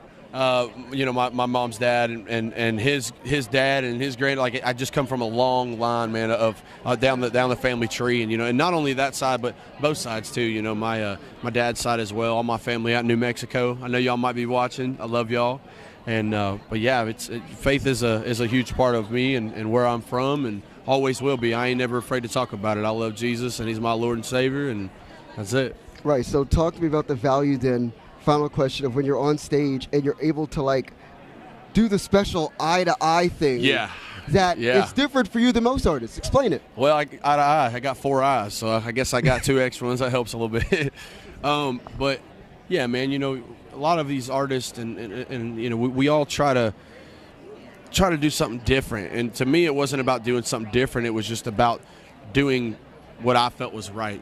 I know I wouldn't be on a stage if it wasn't for what God's done in my life. And so every time I get an opportunity to get out in front of people and tell them about this, hey, I never thought I would be in this position either. I struggled with believing in myself, but the day I gave it to the Lord was the day everything changed. And we all got to talk about that more often. Other artists should speak up and talk about that more often, and I don't care about the clicks. I don't care about the views. I don't care if that makes me the dude that's blacklisted. I will always talk about my faith, and here we are. Here we're doing it again. Brother, I appreciate you as always, man. Yeah, thank you, man. I love you. Appreciate Congrats on your award, too, man. You deserve it. Look at this thing. Can I pick it up? Yeah, brother, go for it. Can I pick this thing up? Yeah, brother. Dude, that thing looks like it's got some weight to it Rock right and roll, here. brother. We got to get a picture. I want to get a picture with you holding this. Yeah, we got to do that. Here, right selfie real quick. Okay, hold real on. fast. Got to find my phone. Hold on here. You're in this, too. Yeah. Here we go, right here. Hold it up. You got it, dude. Right, this is Chase Matthew, and in real life, he's an actual person I know and I appreciate. Thank you so much, sir. Awesome, love y'all. Right on, brother. Here you go. Cool, dude. Man, brother, love you, man. Appreciate you. You earned that. Oh my God, this man. How you doing, sir? Congratulations on your win, my Thank you, man. Congratulations. Sincerely. On your win. How are you? Have you met Audrey Gibbs before? I don't think She's so. brand new Nice at the to Faithful. meet you. Yes. Nice to meet you. Oh, thank you. This is Cody Johnson. Proud Texan. Proud country music artist. Country music star. Explain to me about the value of those words at this point in your career. It means everything. You and I have had a lot of conversations, and I've said this before. I was the guy that was told, you will never make it in Nashville. You're a cowboy from Texas. Yeah. Don't tell a cowboy from Texas he can't. Here we are. I think in the last 3 days, since I've been in town, 4 days, I've been so happy. Just happy. My wife even noticed. She said, you just like are eating this up. And I'm like, you know what? For the first time, I think I'm finally, I don't know if it's a maturity thing or what. I'm loving this, man. I'm going to tell you what it is. We worked so hard to get here. Why not enjoy it and be proud? I'm going to tell you what it is. Leather. You think so? It's a movement. You said it, and it's true. That record, the quality of the songwriting and the relatability, of the Western Story. I just had Ian here. The relatability of the Western Story on that record cuts across lines in a way that is unprecedented in your work. Well, I appreciate that very much. Absolutely. I know that things have changed. Yeah. I can tell that things have changed. I don't try not to think about it too much. Like I'm the same way. Like even at home when I'm roping, if I think about it too much, I screw up. So I'm just going to enjoy myself and be happy. And I think that's how I'll perform my best. Absolutely. So talk to me about taking the painter out tonight on that stage. And I think it's going to be a big moment for you. This is going to be huge. This is the most elaborate stage plot I've ever used. There is a big, she's over there so I can say this. There's a big surprise. I've got a picture of my wife that's going to paint itself. And it is like a 60-foot wall. And it is going to be incredible. So like the lyric. It's going to be amazing. I love it. She might cuss me. She might kiss me. I don't know. She don't like the spotlight. We're going to figure out how it goes. Brother, I'm going to let you get going. It's a pleasure Thank to you see so you much, as always, Marcus. friend. Honestly. Yes, sir. Yes, Thank sir. you very much. Appreciate you. Thank you, Absolutely. man. No doubt. Congrats again, brother. Thank you, brother. Break a leg. It's Cody Johnson. The man is a CMA award winner. He's a top tier artist. Again, proud Texan. Like, when we talk about Texas having a moment, it has everything to do with Ian Johnson. Like, it's a beautiful, beautiful thing. So, I think this might be a good time to talk about the CMA winner right in front of me. oh, Jesus Christ. Hold on. You want me to pick the award and do this whole thing? Yeah, pick up the award Dog again. and Pony Show. Okay, let's go. So, All right. Marcus K. Dowling Yes. won the CMA Media Award this year, and we're all so proud of him at the Tennessean for his amazing work. Do you want to tell everybody the story of how you found out? All right, so I'm downstairs at the rehearsal. They do rehearsals for these shows, and I've written a lot about Jelly Roll in the last 12 months. I've been a fan of Jelly Roll since 2009. He has a song called 10 Minute Freestyle. You find it online. You will literally be astounded by what he's saying in the song, but it's all real and it's all factual. So he found me at the rehearsals, and he's holding this very award in his pocket, like contraband substance of some sort. And K. Michelle is there as well. And K. Michelle is an R&B artist. We talked about her earlier from Memphis, Tennessee. She's doing Love Could Build a Bridge with Jelly Roll tonight. I think I'm talking to them about Love Could Build a Bridge. And instead, Jelly gives me this award. And it's essentially changed my life. I got into journalism because I like telling stories about music more than anything else in the world. Country music was something that for a multitude of reasons I never thought I'd be able to do in my life. And shout out to Ben Goad and Michael Anastasi, the whole team at the Tennessean, for taking a chance on me. And when I got the opportunity to start writing about country, it felt fresh and honest. In a way, that 3/4 of the truth thing is not a lie. It's a real, real thing. And I got this award from like artists who do the thing that I believe in as a journalist, and that's a rare, crazy thing, and it's really cool. So I'll say that I don't get $5 off on DoorDash because of this. I don't get a brand new pair of boots because of this. It hasn't even gotten me a good night of sleep. But I will say that it's pretty cool, and everything that it represents, all the journalists that have won this award before me, all the people I hope that win this award after me. It's a standard setter for a genre that I feel like is about to have a big, big moment. So I'm incredibly grateful. How did you feel when Jelly Roll I handed cried it like to a you? baby. Of course I did. Because I don't cry at nothing, but I cried at that. Man, I'm going to put this down. I'm going to get this Kiana for a second. Okay, are we holding up here? Yeah, we're hold up. Oh, okay, we're holding up again. Okay, we're doing a hurry up and wait dance. But yeah, this is an incredible thing that happened. Like, blew my head. It's unbelievable. Your friend who Jesus gave Christ, you your yeah. CMA award is right there. I know. Hold up here. Let's take this award over here. So it's a whole thing. Like, can't complain. Like, it's been a good time. I'm really, really over the moon about the whole situation. Yeah. So, for you, like, as far as this award show, like, as a writer, I feel like country music gives you the opportunity to, like, tell stories about people you never thought you'd ever meet in life. So explain that to me. Talk to me about that when it comes to you. Definitely. You know, I'm still fresh here at the Tennessean, and I'm still fresh in Nashville, even though I've spent upwards of 4 years in Tennessee at Sewanee, the University of the South. And yeah, shout out, go Tigers. I think that country music is really real and raw.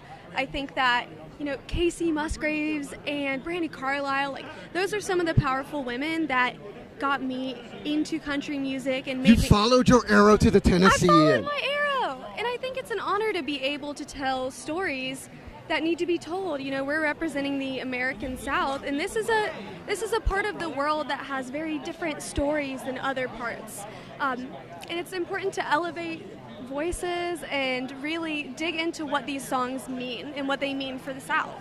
Absolutely. So we're gonna have this man here in a second, Jelly Roll, just to give you a heads up it's coming.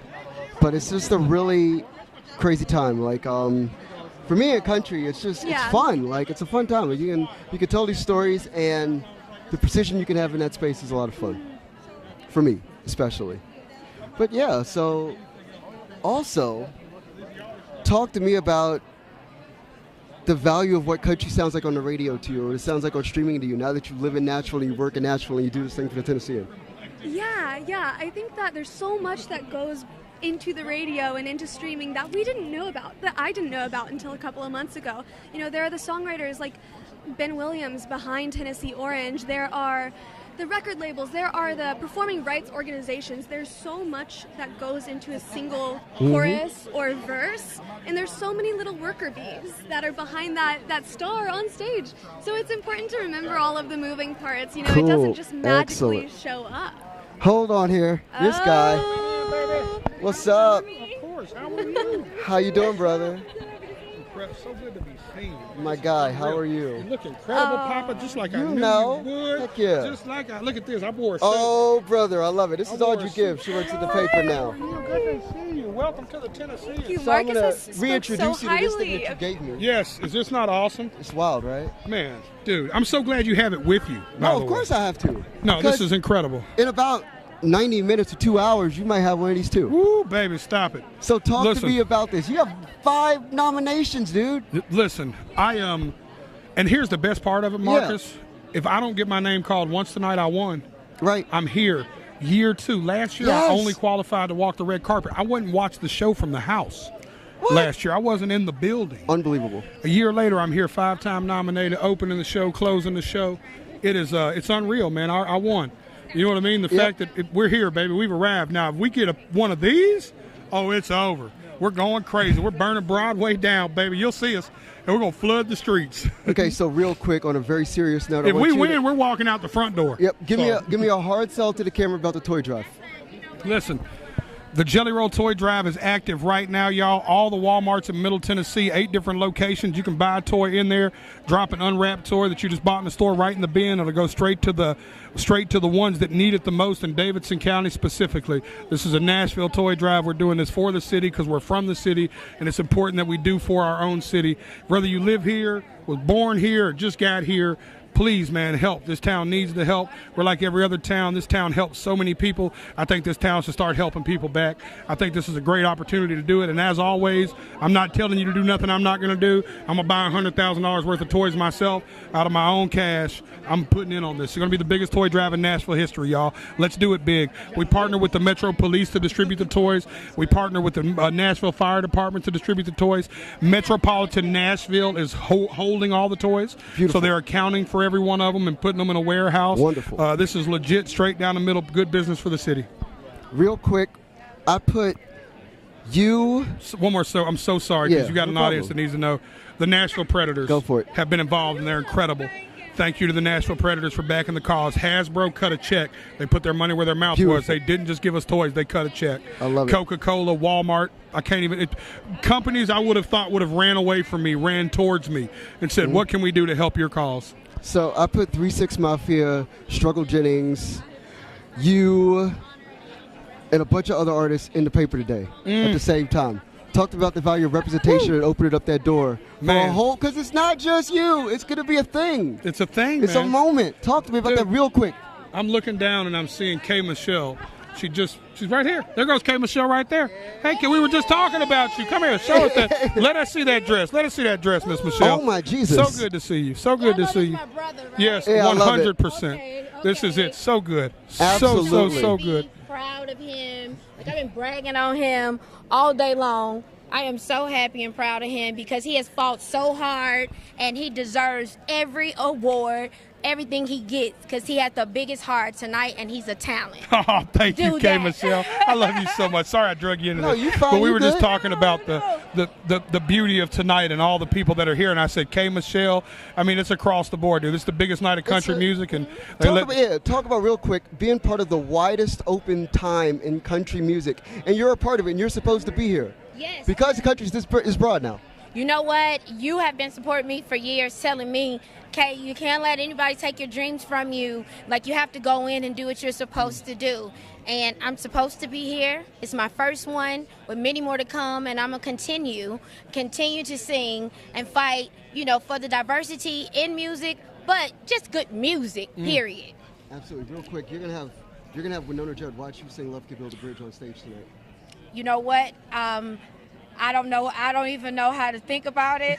Like, I just want to honor. Like, I want to honor her. I want to honor them, legends in the game, and we have to say thank you Yes. for these moments, Yes. and I'm Amen. telling them thank you and rest in peace, Naomi. Yes, I will say this, and I don't want to throw my sister under the bus here, but we were talking yesterday about her connection to the Judds and how it was one of the first albums that she just sang herself Black and Blue on. And I watched her. She probably didn't want me to see it. She got emotional, even telling me that. Today, when she was singing at sound check, I watched her get emotional. Man, I expect tonight's performance to be electric. I'm telling you, dude, I seen it. I'm getting emotional talking about it. I felt it on her. I felt it on her. We got it. I appreciate y'all so much. Let's get a hug. Get out of here. Thank you for coming in on this. Always. Appreciate you. See you guys soon. Congratulations again, baby. Thank you, love. CMA award. Appreciate you, brother. That was Jelly Roll and K. Michelle. I love the fact that this entire week, there's a week for them. K. Michelle coming into the space. Jelly Roll, obviously, a 5-top nominee. And it's a beautiful thing. Like, you know when the energy's right. Yeah. And people just attract, and like attracts like. And that's a funny thing about country music right now, when you start to see people from different spaces, different genres, different backgrounds, walks of life, and they're able to have moments where, again, the energy pulls them together. Like Kate Michelle came around the corner. We were talking. That's not supposed to happen, but then it does, and that's the joy of it. Yeah, I mean, they're singing together. They're it's like magnets. Of course. Yeah. So you met Jelly Roll. I did meet Jelly Roll. Good time, right? Yeah, you've told me so much about him. Of course. I've spent, like, the better part of, like I said, 15 years covering this guy's career, so it's really cool to see him having a moment. 5-time nominee. He's probably going to walk home with the award tonight. Incredible. Absolutely. So let's see what we have. Anybody else coming up here? Fabulous. Okay, so one of my favorite people, whose wife has a clothing line, and you were just there. Yes. BK's going to be over here, Brian Kelly, who's working on new music, and you know from Florida Georgia Line, but you're going to know him for new music coming forthcoming. And you know, he's like got like the brand entrepreneurship, the music aspect, everything. It's wonderful. But yeah, oh my God, Paul Abdul, it's a pleasure. Marcus Dowling with the Tennessean. How's it going? Thank you. So I could, Audrey Gibbs. Audrey Gibbs. Oh, you look gorgeous. Thank you. So I could tell you that Cold Hearted Snake is one of my favorite songs of all time. Well, thank you. But we're at a country music show. That's okay. So I want to talk to you We'll about... countrify it. Yes, I want to talk to you about the... That's great. I want to talk to you about your connection over multiple generations with country music and your understanding of it from like American Idol, everything. Talk to me about that. You know what?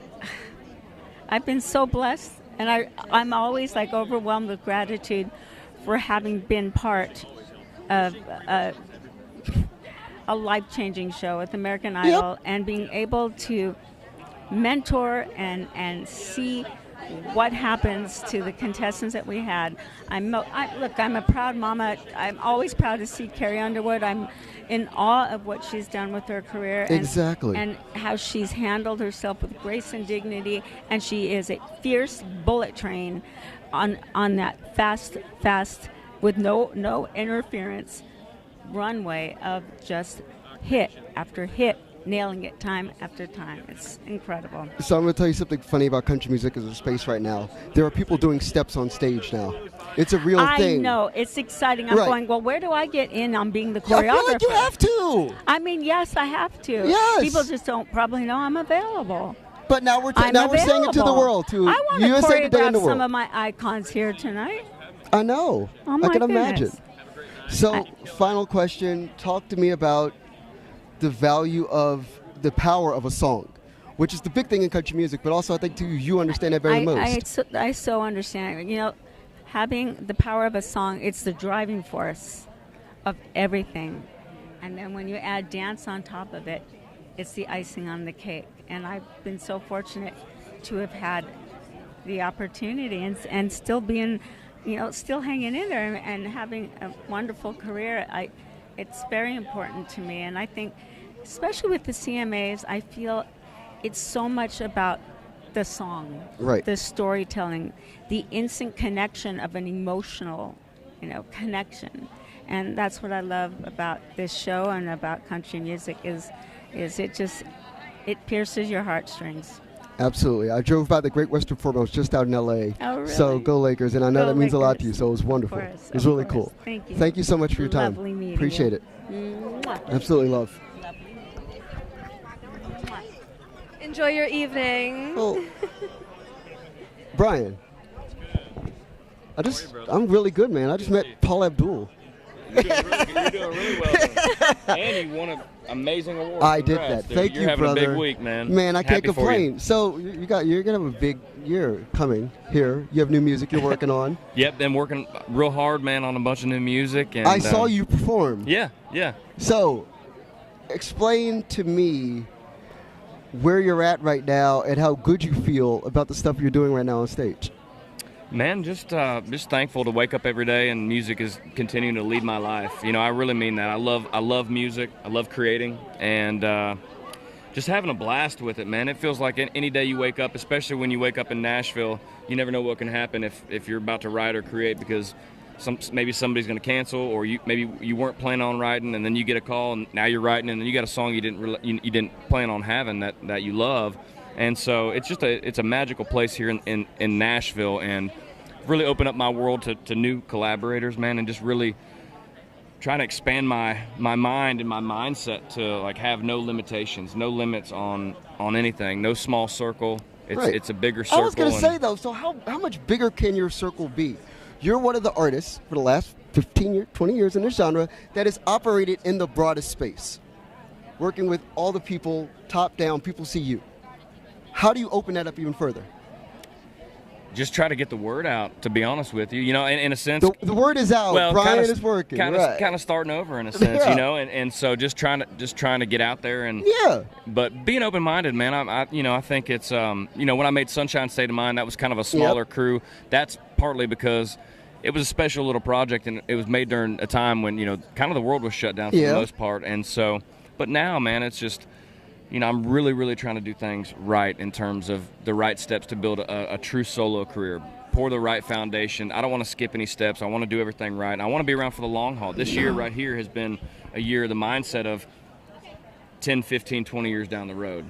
Yeah. You know what I'm saying? Kind of thing. So, last question. I'll let you get rolling. The value of legacy to you, because I think that's where you're at right now. And trying to define what that's going to look like, because these are the legacy years, the most important years of your career. I don't know if you know that, but now you do. Legacy years, most important years of your career, the next 20 years. This is it. Yep. What is the value to that to you? Well, I think it's everything. I have a chance to maybe prove some people wrong, that never understood what I do or what I brought to, my former partnership. Yeah. And to get my voice out there in a way where I can represent myself. Honor my artistry, my creativity, and share my family's values and what we love and how we live. It's important to me, man, and to be able to, my dad's 80 years old, and to have a solo outlet where I can show my dad what I can do. Even, that means a lot to me. You've man. never said that to me. We've talked a lot. We're going to talk about that again at some point. There's not this carpet. I appreciate that. I appreciate you. Sincerely, man. Always a pleasure, brother. Congrats on everything, man. Thanks, man. You work your butt off. Man, I appreciate it. Bro. You freaking work really, really hard. Thank you. You're great at what you do. Thank you. You're great at what Happy you for do. You. I appreciate Thank you. It, bro. Seriously. I look forward to talking more. Right on, man. Have a good one. Always good Easy, talks. brother. All right. Y'all. Good to see you. Good to see you. Absolutely. So, Brian Kelly, and you were just out there, you're out of the house. Yeah. We watched you perform. Yeah. It was the whole thing, right? Yeah, it was indeed. No, honestly, Brian's one of those guys, the thing in this town where there's artists who reach a certain level, and it's weird. Nashville's the only town where you're forced to give back. Yeah. Because everybody sees you, and they're shooting for you, and instead of having people shoot at you, you turn around, you give them a hug. And we're at the Tribe Kelly event. His wife has a fashion brand. There's a lot of athleisure, for lack of a better term. Lots of camo. Yeah. Yeah, maybe Exactly. some neon camo. Mossy oak outfits, so on and so forth. So one of the cool things is you go out there and it's like all of these artists that if you listen to mainstream country radio, you're like, oh wow, there's Hardy or there's Soul Block, or they're just hanging out, and it's cool because you're not there for looking for a look or whatever. You're there because you respect somebody and the opportunity that they're offering you possibly to step up and get in a writing room or do the work. It's pretty cool. One of the first things you said to me when I started this job was that it's a city with a small town feel. Yes. So Literally that. people know what you're doing, Mm-hmm. and people know your name, and people know your face. Yeah, I mean, I told you.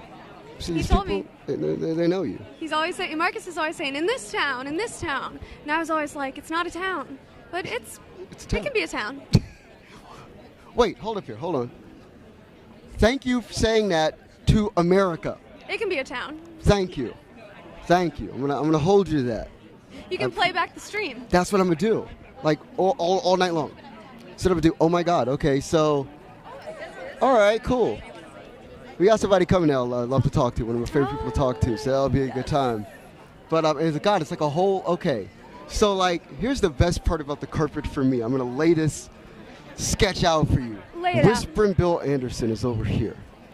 He is a legendary songwriter. Remember the Grand Ole Opry? I did a feature on him. He was literally the most attractive man in country music for like 20 years. My mother in the 70s was like, that's the guy. The whole thing. So it's wonderful. And the other person I was going to mention is here, ma'am, Carly Pierce. How you doing? Thank you. I'm wonderful. Have you met Audrey Gibbs yet? I don't think She just started at the paper. Hi. Nice to meet you. Yeah, so we've talked about a lot of things. But I want to ask you right now about being at a point in the genre where people look at you and you've done all of the right things. You always ask me these hard questions. No, it's a real thing. Like, Grand Ole Opry. Been nominated for awards. You've won awards. You've been on stage at the Grammys, which is a whole other part of the genre. And you've done it all now. So talk to me about being in the right place at the right time and doing the right stuff. You can only hope that the music that you make and the kind of artist that you are and your hard work and the timing and all of those things can line up in a big way. And I've worked at this my entire life and lived in Nashville 8 years before I ever had a single on the radio, and it's all worked out for me. And I feel lucky because I know that that's not always the case, and I've been able to build my career on the music and the artistry that I always wanted to, which is also a win. Exactly. So you slid in Morgan Stapleton's DMs. I did. She did. She slid in Morgan Stapleton's DMs. That's like a whole look. Actually, Brian, come up here too. Brian's our Taylor Swift reporter. Yes. So come on up here. Come on. I am so excited to be with Carly. So I know Carly. I met her at a meet and greet last year. Fab. And she signed the back of my shirt. You've been so supportive of my sobriety journey. I'm so grateful to see you. And so thank you. To see you. Her song, Day One. Day was the one that inspired me. So I love it. So, you know she slid in Morgan Stapleton's DMs? Oh, let's go. What'd you say? I wanted to play We Don't Fight Anymore for Chris, and it worked, and now we're singing it tonight. It's a whole thing. Like, that's the crazy part of this town is that I feel like whatever level you're at, it's still a personal conversation. I did not want it to be about other people or our teams or record labels. It was about us. Do you Right. like the song or not? So, take me into rehearsals for that. I'm going to start sweating. I don't know why you're holding my mic for me. I'm sorry. I'm not trying to be a mean person. I'm like, hold my mic. It was crazy. I also think it's the way that Robert Deaton with the CMAs is shooting it is so beautiful. I haven't really seen a duet quite like this. Okay. I don't know how to explain it, but you'll see when you see. But I mean, you know, like Bob's first job in town was working with Loretta Lynn, so Yeah. he like understands the whole thing. Oh, he gets it. And I don't know. I'm really proud of this one. But I mean, the reason why you're on that stage is because you're making that move you're making level moves. I like it. Talk to me about that real quick. You're making level moves. Level it up. It's a beautiful thing. You always want to be better than the last time and find different ways to level up in the ways that Loretta or Dolly or so many of my heroes, Tim McGraw that I'm going out with next year, Luke Bryan who's hosting. I mean, the greats, they level up, and I'm just trying to follow in their footsteps. Brenda Lee says you're tall, by the way. Nuh-uh. Did she really? Yes. I'm dead. That's awesome. I am tall to Brenda Lee, I'm sure. Yes. Well, lady, it's a pleasure as always to talk to you. You too. See you soon. Absolutely. Appreciate you, friend. Oh, no, it's okay. Right on. Absolutely. Have a good one. No doubt. She's amazing. I loved your last album, 29. Yeah. Really well done. Of course. So, written stone of the full project. I'm excited for the next album that's supposed to be coming up. Of course. I know Trust Issues is one of the singles that she just has released, and so excited to hear more from that. So, Audrey, get in here. Let's get in here, Audrey. I'm so sorry. I took your job. I was just walking by. I'm just like, hey. No, you're perfect. So, talk to me about this room. He's going to step it out. He's stepping out. Okay, so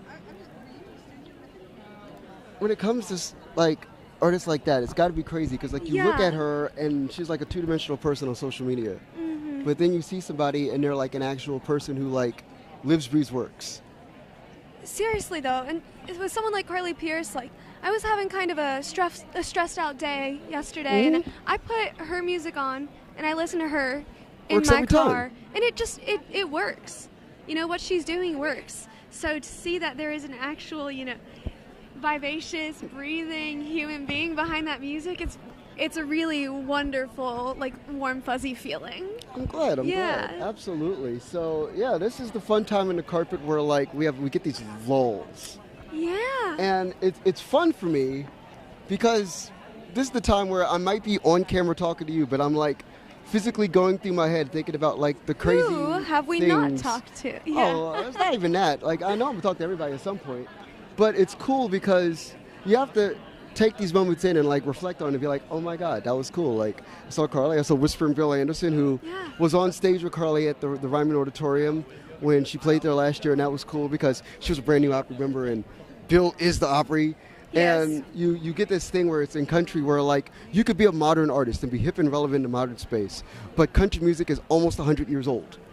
So nobody ages, really. Like, somebody might get older numerically, but they never really age. So, like, Bill Anderson still is relevant to Carly Pearce's life as, Sing with Ashley McBryde. Also not the member. But, yeah, it's a whole thing. It's wild. So what's been your favorite moment of the carpet so far? Oh, God. Favorite moment of the carpet so far? Well, I see Angeli's good. Home Free's fun because they did Elvira, and I'm an honorary Oak Ridge boy. I did love that. No, it's fun. It's fun. And my other favorite part of the carpet is, like, outside of this building right now. It's cool. They moved us over to Music City Center. And one of the cool things about it is that you get this whole vista of, like, fans. There's, like, wall-to-wall fans. And the artists are walking through, and the fans are out there, like, freaking out.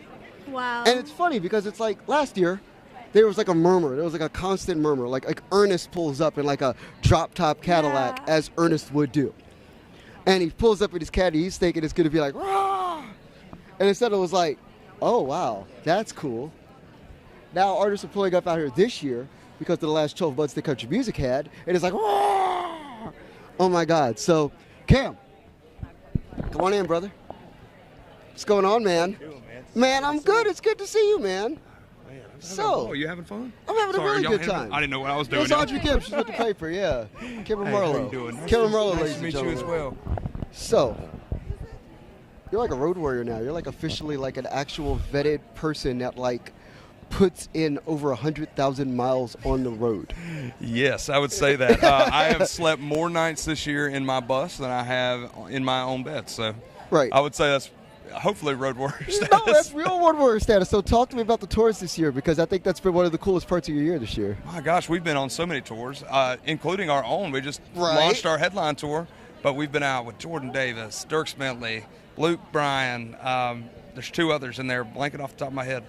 Thomas Rhett. Golly, who else?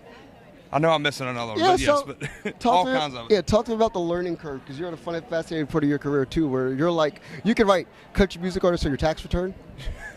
Yes, I definitely can. I definitely can. So talk to me about that value of, like, you're at this weird crux, but you also get to, like, learn every day in, like, a real way. It's like the information just falls out of the sky, because you walk out and you're like, okay, that guy is in front of 20,000 people. And how did that happen? And I get to see the whole thing. Talk to me. I feel like everything just kind of comes in a whirlwind, and all that this, I feel like, industry is about is just learning how to adapt to the next thing. So I wouldn't say I have any notes for anybody to learn from. I'm just trying You're not that guy? I'm just trying to learn myself, you know? Right. So talk to me about, as well, the material. The quality of material has improved as well. Yeah. So explain to me, like, a song for you that in the last cycle of music you put out that really exemplifies what you've learned the most about the process of being a singer-songwriter in this town.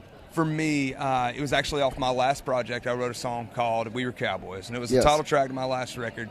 But that song exemplified everything about my story when I was growing up, down to the year of the truck that I had in it, and the detail in it, and the just where it took me as a writer and took me kind of like back to when I was young. That is what I try and accomplish every time I write a song. I want to physically see myself in that situation, you know? So I'm trying to get better at that. So that crazy authenticity thing that gets overplayed. So for you, it must be like, okay, what was I doing at 12? Sitting, watching, was it Great American Country, CMT, listening to the radio, what was it?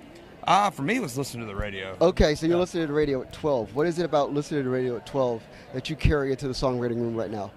I mean, there were so many great 2000 hits. Okay. I mean, you got Brooks and Dunn, you got Garth Brooks. Sarah Evans is on the show. Real talk. Speaking of the year 2000. Absolutely. Yeah. So, I mean, just learning from all these people and just learning how they crafted their songs. And even if I listen back now, man, I still get blown away by the songwriting in the 2000s. So I've learned a lot. Cool, man. Cool. I appreciate the time, brother. Absolutely. Seriously. It's so good to see you as No, always. pleasure, man. Absolutely. Yeah. Talk to you soon. All right, sounds good. Right on. Yeah. Thank you again.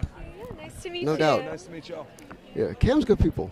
I like Cam a lot. Like, it's, again, like Matt said earlier, there's like people you meet doing this job and you're just like, yo, that guy's really good. Like, you just don't, and you have to pause because you're like, wow, like, as a human being who listens to music, not a critical, person who wears like, the leather, like patches on the sleeves. Like, it's like, oh wow. Like if I just listen to country music on Spotify or Amazon or Apple, we have to mention all of the platforms, Pandora, and you're like, I just want to hear a good song. That's the kind of guy you listen to. It's really fun, honestly. Yeah. If you just want to be taken into a story and kind of step back. Because you just talked to Restless Road.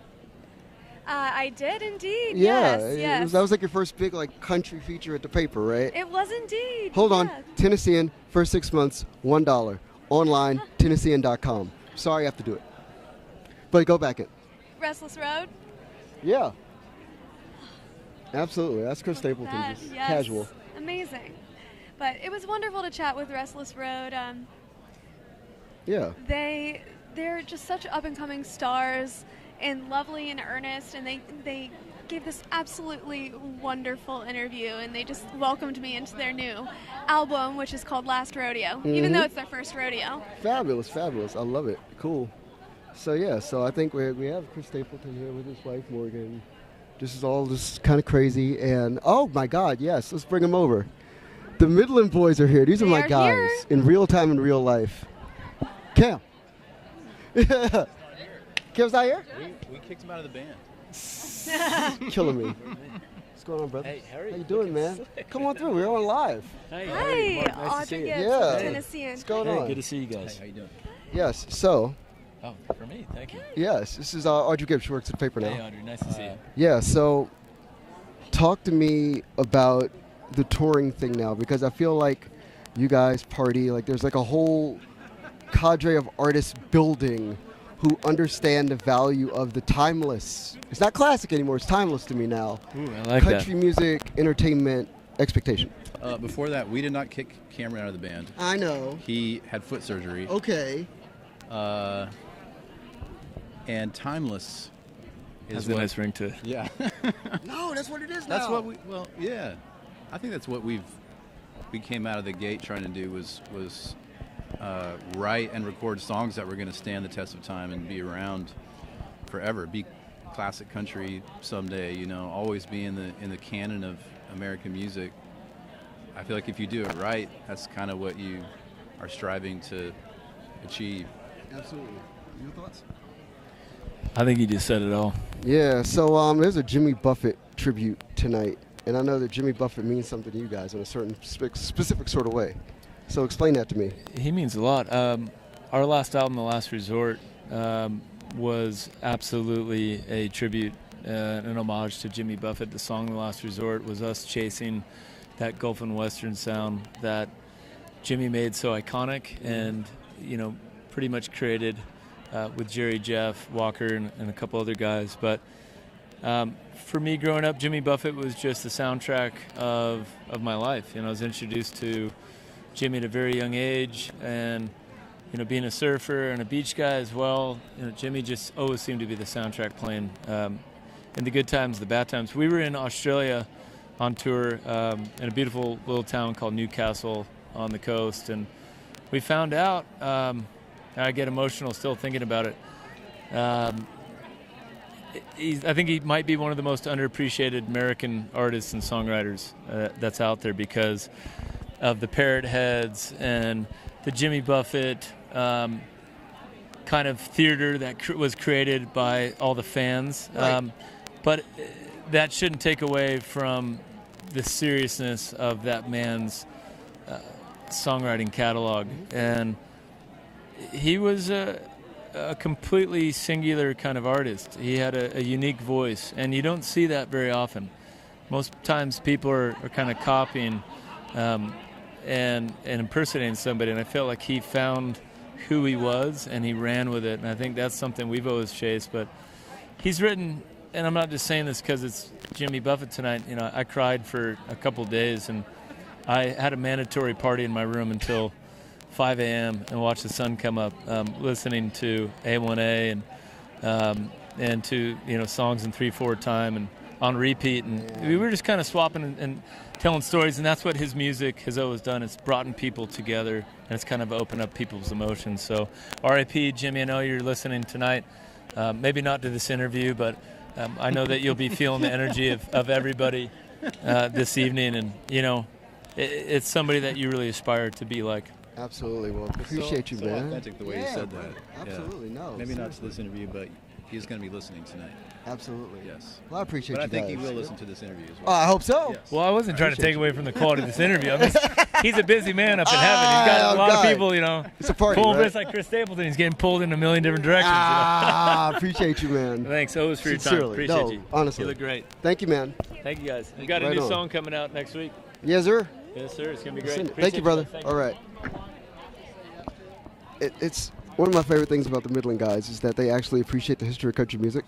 So like they get the stigma of just being really handsome people who make country music, but you could talk to them, and there's an understanding of the history of the space that's cool. Like I could talk to them about Bakersfield country. I could talk to them about I could talk about Kentucky and everything. And then when Jimmy passed, and I'm writing, like I said, I was sitting on the banks of the Mississippi River. You just gotta go. One of the first people I thought of was Mark, because I know he's a fan. And I wanted to like reach out or whatever, but I'm like, you know, people have their space and do what they do. But it was cool. Like that was really cool for me because like when I sat with them at HBRC and Marathon on Music Works, it was a cool conversation about the power of somebody like Buffett, who again was another person who got like that kind of like misrepresentation and misunderstood thing, but is actually super important to the space. So tell me more about the Midland Boys' background. Oh God! So you take people who are like Californians, who work in other spaces as legitimate professionals. There's like a actual musician. There's a director of Bruno Mars videos. Like their visual aesthetic is a key part of what they do because they made music videos for pop stars. Like it's a whole thing. Like they get it in a really intrinsic, like dyed-in-the-wool sort of way that's pretty cool, and it's fun. It's really fun. I love it. I love them. So what are you most looking forward tonight? I don't know. Have we unpacked that yet? Oh God, there's so much. So much. So I see the Brothers Osborne over there, and I like their record a lot. Anytime I can see them just in general is cool. Like it's fun for me. So like award shows are funny because I can watch the performances on stage. And honestly, I'm backstage for most of the show because I'm writing for the paper, tennessean.com, 6 months for $1. And it's a whole thing. Like, you're sitting there, and I get to see people. I get to have cool conversations about, you know, their careers and actually learn as well about where they're at, too. It's pretty cool. Yeah, so, Brian, come on in here, man. How's it going? I just talked with Chris Stapleton. Fabulous. Amazing. His wife is wonderful. Heck He was yeah. telling me some Taylor stories. So he went to the tour, brought his kids backstage, and they were starstruck. I was like, aren't your kids around this all the time? And he goes, no, one of them was like, really nice. It's so cool how, especially with country music, everyone's approachable. They're all so kind and Yeah, nice. no, it's great. So you met Chris Stapleton. You met one of the generational great vocalists. He made grown men cry during his national anthem. Yeah. He's incredible. No, it's cool. So like Chris at Nissan with George Strait. I built my entire summer. Like I'll tell you, I treat all the stories the same sometimes. But I built my entire summer around seeing George Strait and Chris Stapleton at Nissan Stadium. Because it was just like, and to hear the parts of the new record that he played in that set was cool, like White Horse and stuff like that was great. Just so cool. And the thing is with him and Morgan that's cool is when you see them on stage is that Chris is here and Morgan's there. And when he's singing like a love song and the person is there, and you could see it, and you see the interplay. Oh, that's country music in a nutshell. Like it's unbelievable. Like it's one of those really cool things. One of my favorite things to always ask is, how did you meet each other? And so when I was talking to her while he was doing an interview, she said they just ran in similar circles, and then she met him as a person, became a fan, a friend, and then wife. It's awesome. It's awesome. So like for you, like how's it going so far? This is incredible. It's really amazing. Nashville just has such an energetic, awesome vibe, and then to know that the locals and all the people here are so welcoming is just wonderful. Yeah, and I was talking also about that madhouse of people outside. Oh. Like, that's cool, right? It's so neat.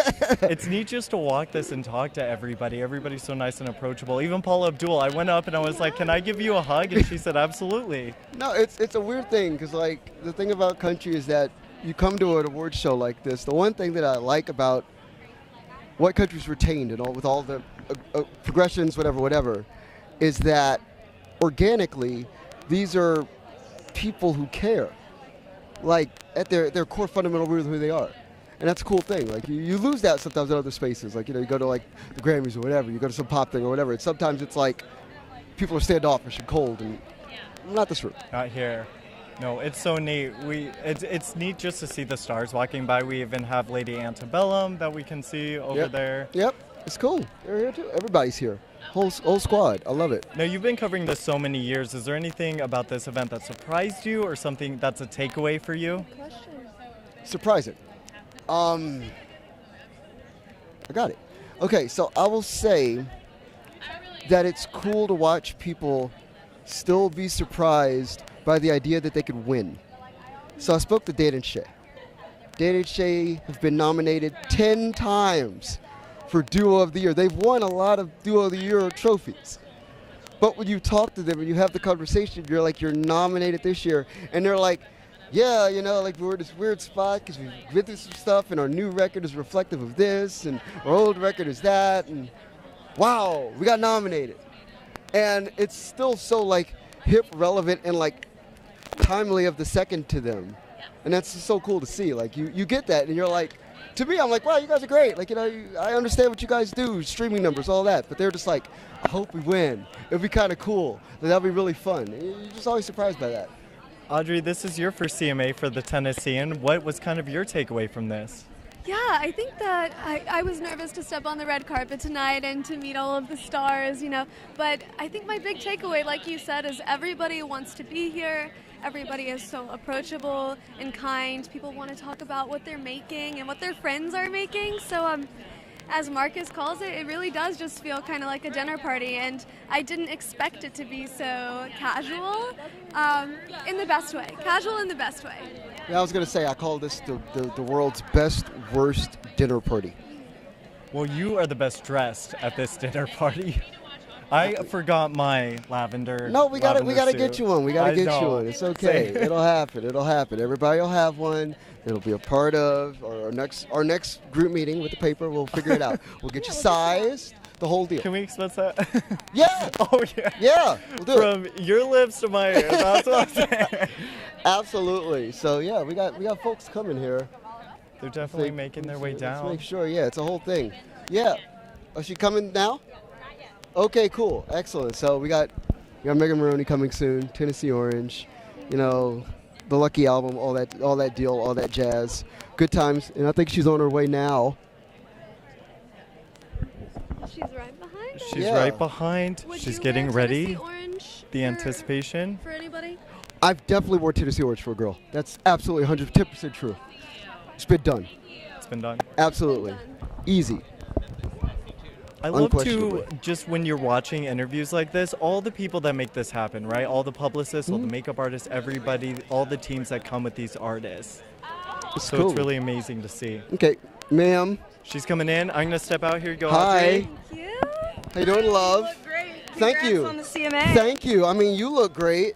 Thank you. It's coming together. I mean, go Dogs, right? Go Dogs. I've always looked better in red. There it is. Here we go. So, you got all these nominations that people are all still figuring it out. They're like, Megan Maroney, what's going on? Like, explain to me being introduced to people why you're having success.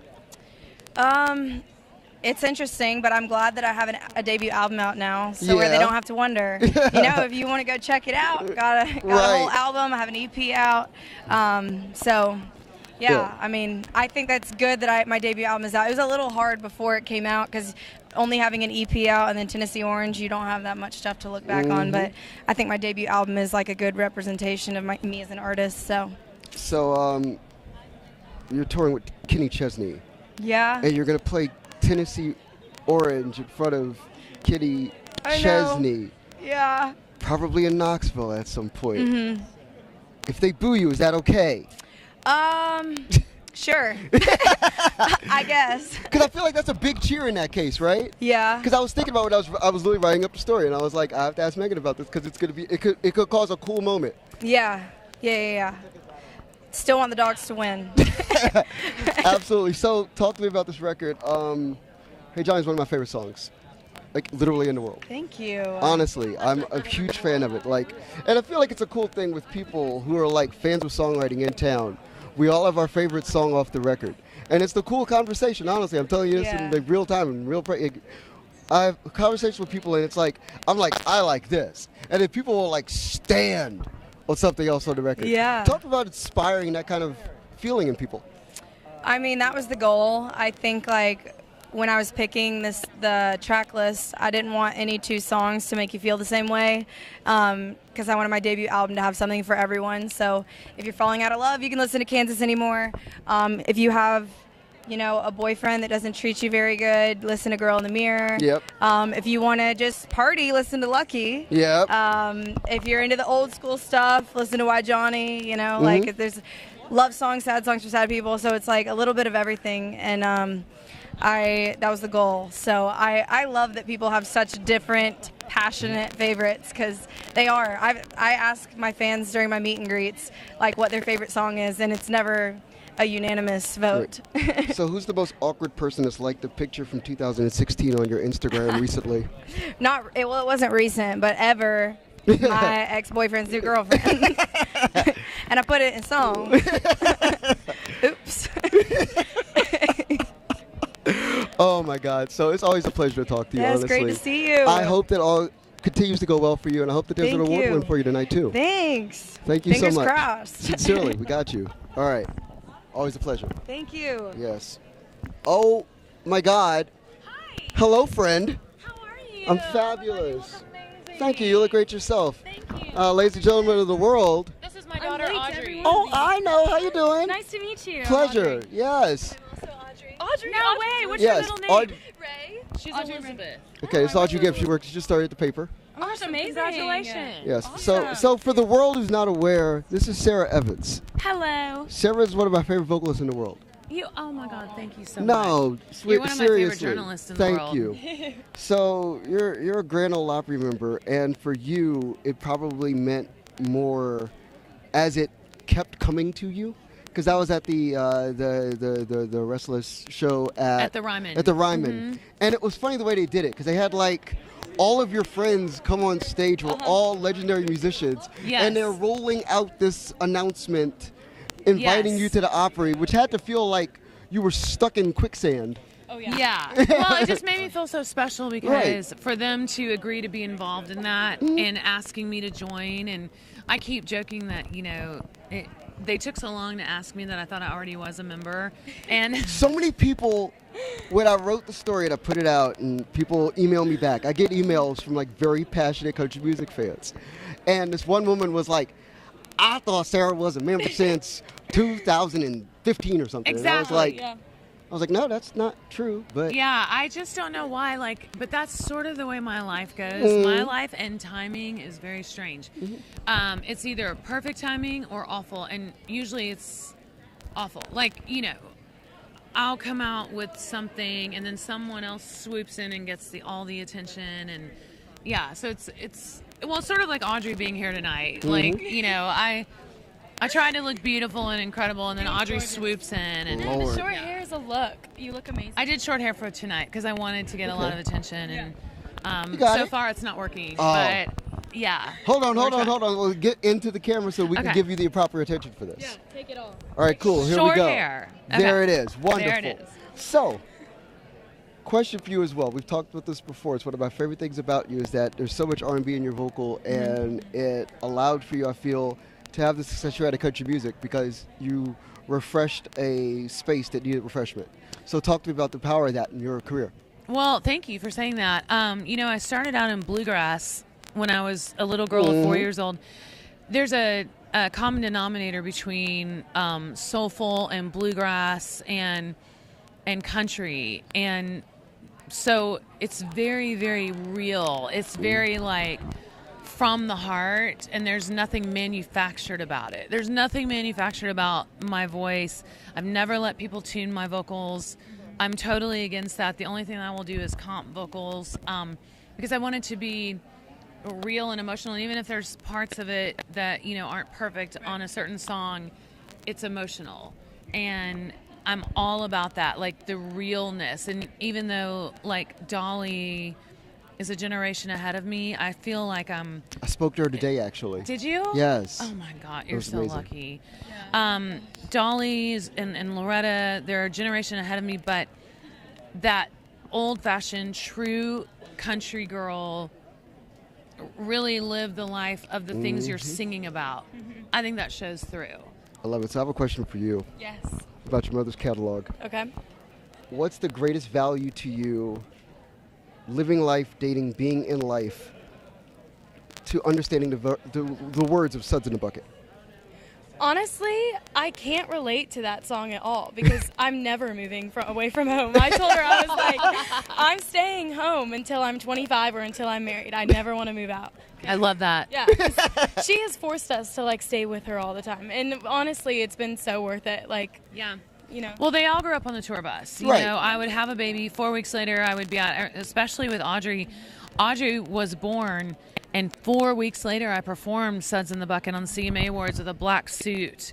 And she was with me. She was on the bus, and I probably went out to nurse and then came back in and performed. I mean, It's honestly, so real. it's so real. And so they truly grew up in it, and we're so close because of that. And my 2 older children, they're all close in age, but they both do music. As you saw them on stage. Absolutely. Audrey's more in the TikTok influencer world, and Right. she is kind of popping off on TikTok, and I'm really encouraging that because I want her to support me.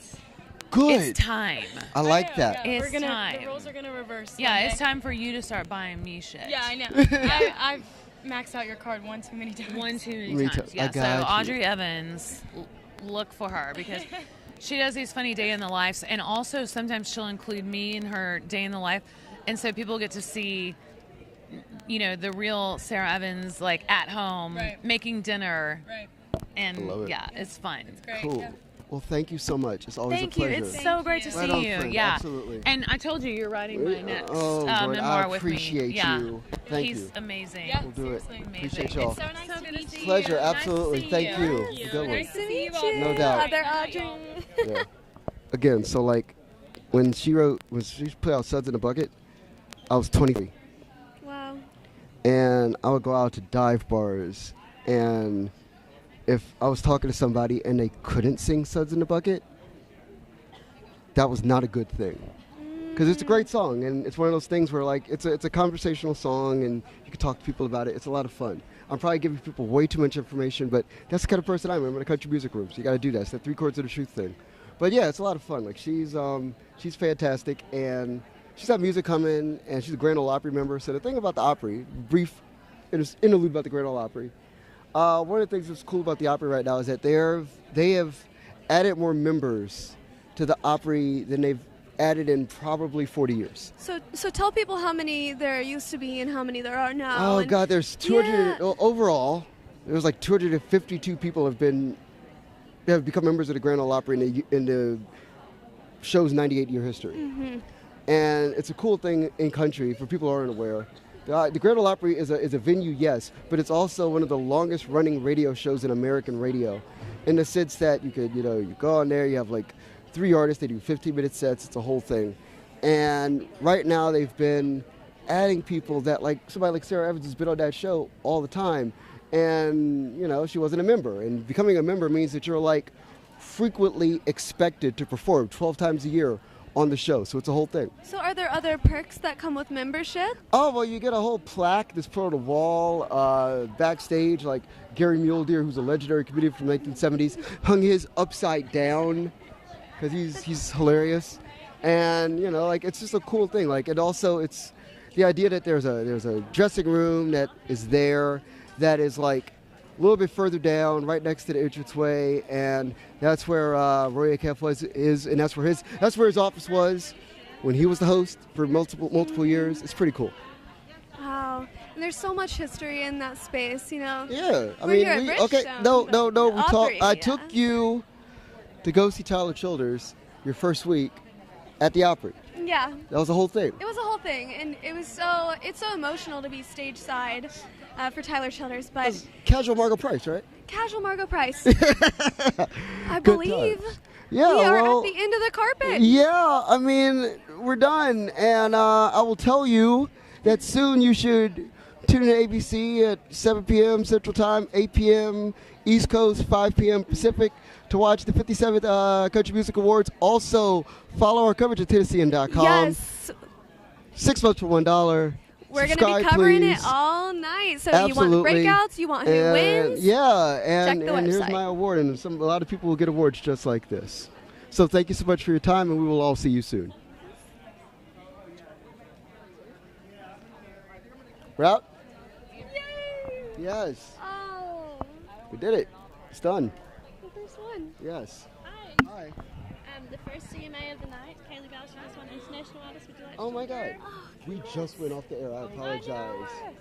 It's going to. Congrats. I won mine as well.